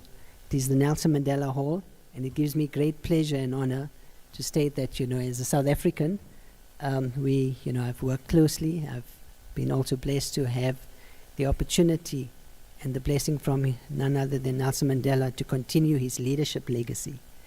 And a program that we launched called Leading Like Mandela in 2012. And we partnered with the United Nations, through Her Excellency, the Deputy Secretary General Amina Mohammed, who delivered the keynote in 2018, specifically to drive leadership in the continent to support Agenda 2063, the Africa we want, as well as the Sustainable Development Goals 2030. So, to Your Excellencies, and I would begin here, Your Excellency, the former Prime Minister of Ethiopia and Chairman of the AE Trade Group, Your Excellency Haile Mariam Desalegn, Her Excellency Dr. Monique Nsaza Bangandwa, Deputy Chairperson, AU Commission. We have the Commissioner, His Excellency Ambassador Albert Muchanga, AU Commissioner. Her Excellency the Honorable Minister for Labour and Skills, Muferihat Kamil, the Secretary General represented here by our brother from the Africa Continental Free Trade Area, and all dignitaries. My brother, Mr. Muallim Sayum, the CEO of the AE Trade Group. Dr. Amani, our sister, representing the Africa Business Council, and all of the distinguished guest delegates, His Royal Highness, the Prince of the Zulu Kingdom, that is with us. We honor, we recognize, and all of our distinguished guests. Thank you. So it gives me great honor, as we say, as we reflect upon these leaders, the great leaders that look down upon us, and where we stand as not only as Africa, but as the world. Africa has an important role to play in the global future. We are the largest, we are a continent blessed with some of the largest resources, mineral resources, agricultural and arable land, and yet we find challenges of food security, we find challenges of poverty, we find challenges amongst our youth and women, despite great efforts by our leaders. What needs to change? What is the difference that will make the difference? And I think integration and unity is the key. And hence today, as we celebrate Africa Integration Day, it gives me great pleasure and honor to read the statement from His Imperial Highness Prince Estefano Mateus. As you know, and as you are aware, His Imperial Highness is a descendant of King Solomon and Queen of Sheba, which is one of the most ancient and respected kingdoms and empires in the continent. His legacy continues, and as the President of the United African Royal Assembly, it gives me great pleasure as the Director General to share his message with you today. When we talk about, the leaders that look down upon us in our African Union and the great leaders that are in this room, a key focus is on addressing the ill effects of colonization in Africa. And we ask, before colonization, who were the leaders? What are we trying to restore? As the royal kingdoms, they represent, and these are your kings, queens, emperors, the traditional leaders, sultans, emirs across the continent. If we look around this room, just for a moment, you will notice that we have an emperor, we have kings amongst these esteemed leaders, and this is the power of unity, coming together as the leaders of the continent to support the potential and the achievement of Agenda 2063, the Africa we want. United, rooted in its rich heritage and culture, it's a dawn of a new era where traditional leaders, political leaders, business leaders, and civil society come together. That's the spirit of integration. That's the spirit of unity. And by coming together, we would then join hands to draw upon our collective knowledge, our heritage and ancient wisdom. My dear sister, Her Excellency, the Minister for Labor and Skills, mentioned the importance of education and skill development. One of the key aspects is how do we develop an education that's based on our heritage, on our identity as Africans, and on our rich wisdom and culture. Because the education system that is based on a colonial system and mindset will never support the development of the continent or its people. We know in the recent Paris Global Summit, Guterres, the Secretary General of the United Nations, mentioned that the financial architecture does not support the development of the African continent. So this is an important step. The work that we're doing is strategic, it's historic, and it's really critical for unleashing the potential of the continent by addressing the financial architecture and development of the continent. What is key, as the Royal Assembly, we are pleased to be part of this inaugural Africa Job Creation Forum that's focused on seeking solutions to a significant challenge for our continent. We are inspired to see a number of young people and women, they are taking the lead, which is key for us to address the inequalities in the continent. In recognizing that, I would also like to recognize a young lady, a young girl from South Africa, Nilofer Iman, who launched programs to develop the rural girl. She walked and she launched programs alongside Her Excellency Amina Mohammed to support the Leading Like Mandela program. This is the month of her birthday. She had passed away 2 years ago, but her legacy continues. But she had shown us the power that a young girl at the age of 19 was able to make an impact. And I ask you, what are we doing? What is the power that we have as individuals? And as Nelson Mandela said, it gives us great honor knowing that this is the Nelson Mandela Hall. And he said, it is in your hands now. As Africans, we have the power and the potential to change and to transform our destiny. Nelson Mandela, as you know, is also a royal. So he hails from a royal family. So part of the United African Royal Assembly, we are honored and pleased to have his granddaughter, Her Royal Highness Princess Zamaswazi Dlamini Mandela, who also sends her message of support for today's event. She is the granddaughter of King Sabuza, His Majesty from Eswatini, as well as the granddaughter of Nelson Mandela and Winnie Mandela, a powerful woman leader who was able to drive the transformation of our country and will be remembered for her impact. Key for us as the United African Royal Assembly is the importance of collaboration. As royal kingdoms, we have access and we are custodians of the land in the continent. We are custodians of land upon which we can develop, and we hold agricultural projects to ensure the food security of our people. We have land which have minerals and mineral resources. We have land that can, through those mineral resources, we're able to beneficiate and unleash and leverage the power of the power of the minerals we have in the continent. Many of these are critical minerals for the future of technology and the future of the world. So we have that power within those kingdoms and within the leaders and the African Union, our former leaders, our political leaders, as well as through this unity, we have very powerful resources to achieve the ambitious goals and targets that we have set for Agenda 2063, the aspirations, 7 aspirations, as well as the SDG 2030. We're also, in terms of that, the energy is key. Critical for the development of the continent is energy. Without energy, we aren't able to achieve these goals. So the energy sector, Africa is also blessed with abundant resources in the energy sector. Whether it's oil and gas, whether it's renewables, energy, there are various forms that we have access to. How do we unlock that potential? How do we ensure that, as our minister, as our deputy chairperson of the AU Commission has mentioned, the importance of skill, the importance of the correct skill focused skill development to be able to unlock the potential of those key sectors in the continent. So through the Royal Assembly, we pledge that support by empowering our people that we are responsible for.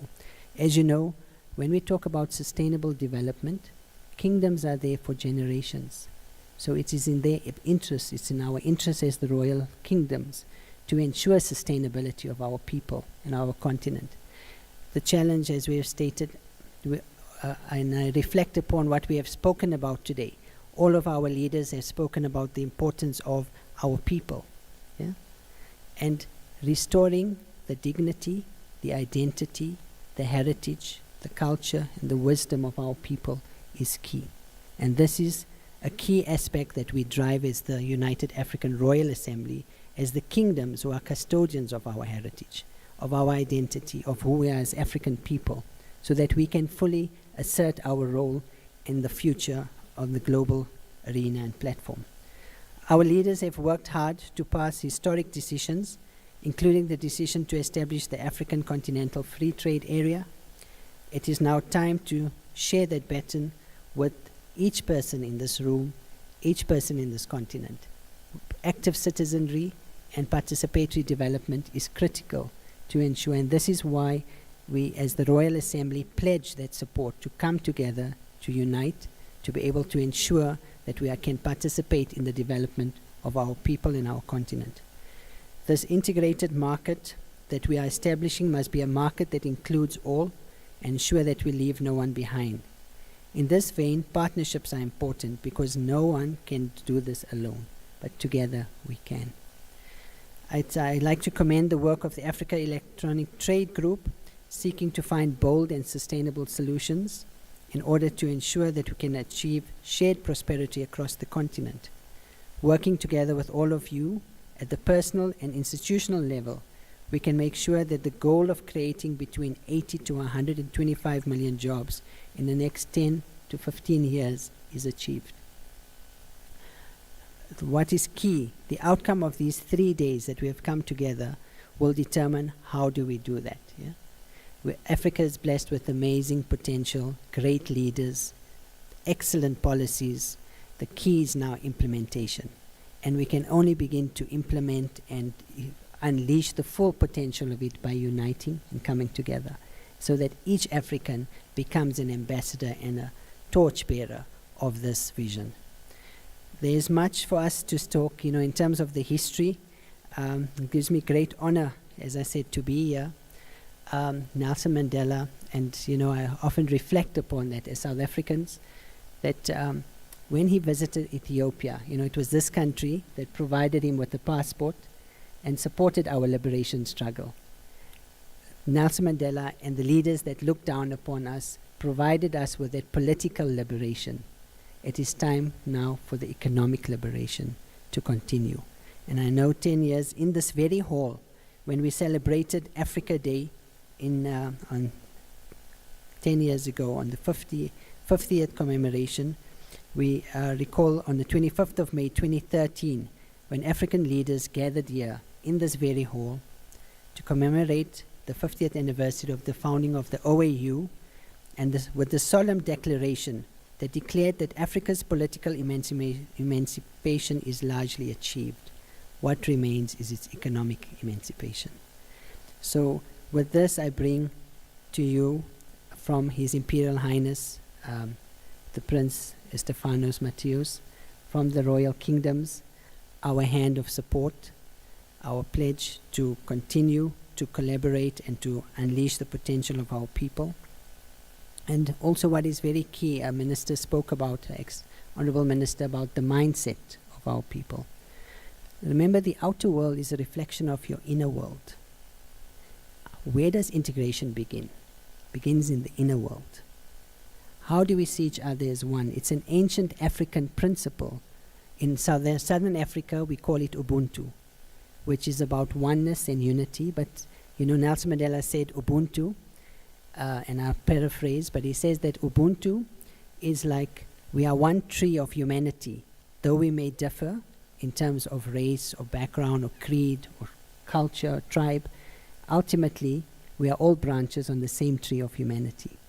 And that's where integration recognizing that we are one as humanity, and hence the importance that whatever affects one affects everyone else. Climate change that you spoke about, the impacts of climate change, one of our brothers spoke about it here, and on our esteemed leaders, is a reflection that what happens on one part of the world affects everyone else. The pandemic, the recent pandemic, COVID, also showed us what occurs in one part of the world resulted in us being locked down in the rest of the world. So this oneness, this integration, this unity is critical. And technology, we are blessed that in this age, we are able to unlock and to leapfrog as Africa. No longer is Africa going to draw on what is left over or what is handed down from other developing continents or other developing nations. Africa is rising, and that's why I stood up as I rise to deliver this talk.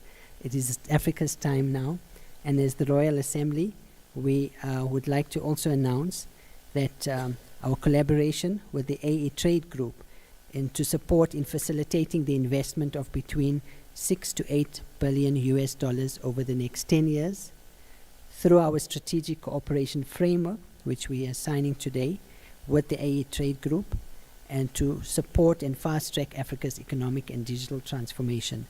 We are proud of this partnership, and thank you. You know, I often say that as the royals, we have access to great wealth in the continent. Often that wealth is invested outside of the continent because we do not have the financial institutions in the continent to be able to leverage that wealth. And this work that the AE Trade Group and the Commission, you know, through the AU Commission, through our Africa Business Council, through all of our partners here, this will enable us because it creates a vehicle and a platform where we can direct this energy, direct this power, and channel these resources towards Africa's growth first. Yeah? And we therefore would also like to commit within the next 3 months to raise over $500 million so that we are able to showcase what's possible. Thank you. I would like to end in 2 words to say that, you know, with the words of Nelson Mandela, when he said, it always seems impossible until it's done. And he said, where there's poverty, where there's hardship, where there's difficulty, where there's oppression, it is in your hands now. So I leave it in your hands as we join hands in this. I thank you. Thank you very much, Your Imperial Highness.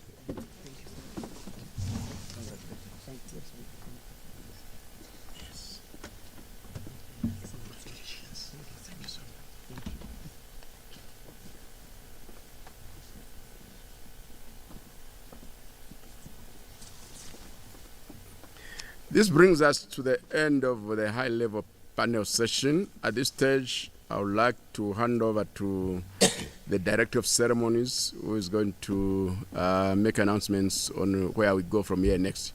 You have the floor. Thank you, Your Excellency. And please, let's give another round of applause to our high table, please. Okay, from now, we are going to proceed with the signing ceremony for the MOU.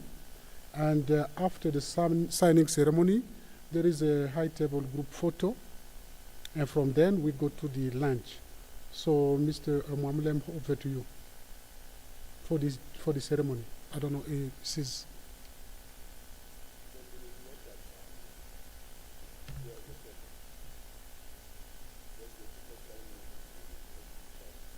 Mrs. Trezor, please, to set the signing arrangements.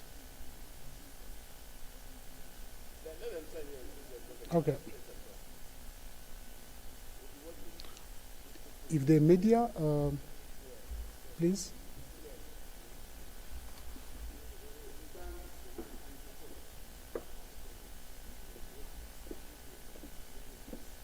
Hmm? Yeah. Huh? I just want to. Yeah.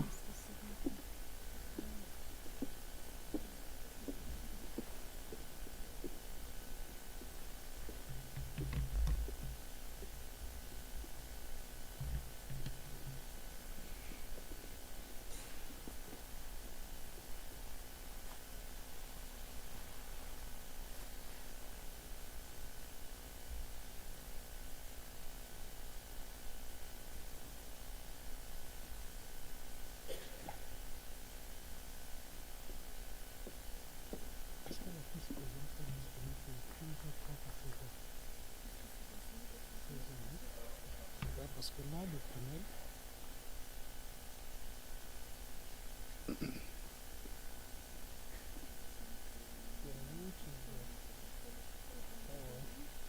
Après la photo, on va le mettre.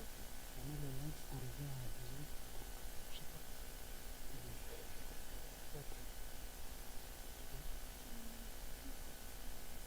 Ça va, oui. Donc, je peux dire 15h30. Voilà, donc.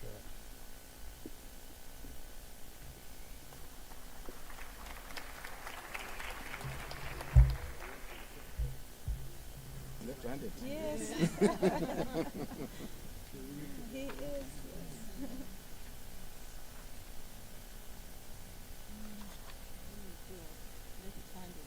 Mm. Oh, yes.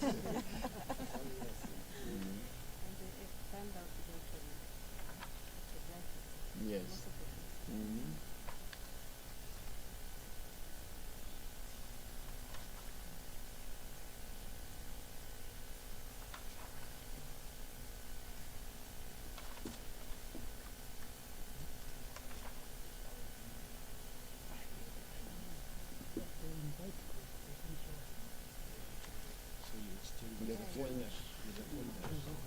And shake hands.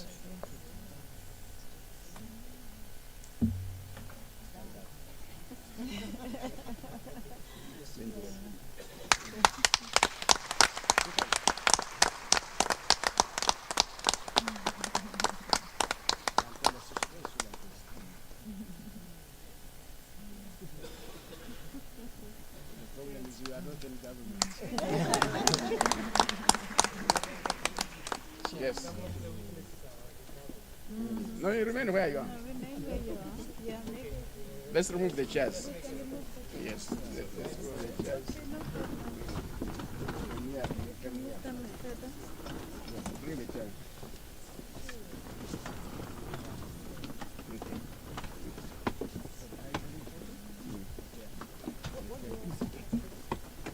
Can you continue holding your yeah. That's the evidence that you signed. Yes. It will not take you to prison.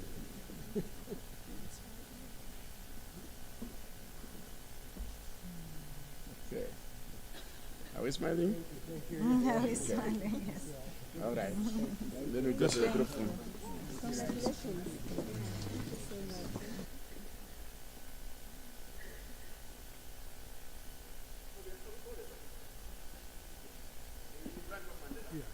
Okay, so now let's move outside for the group photo.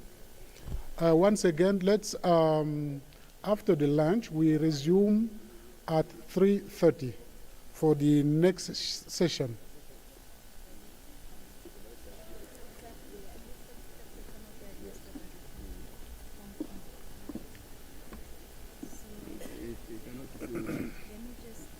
So 3:30, we have agreed. Is it 3:30? Yeah, they have agreed. Oh. Larissa's agreed. Oh, really? Yeah, oh, yeah. Very good, very good. Yeah. Come that way, at least that's better. Okay.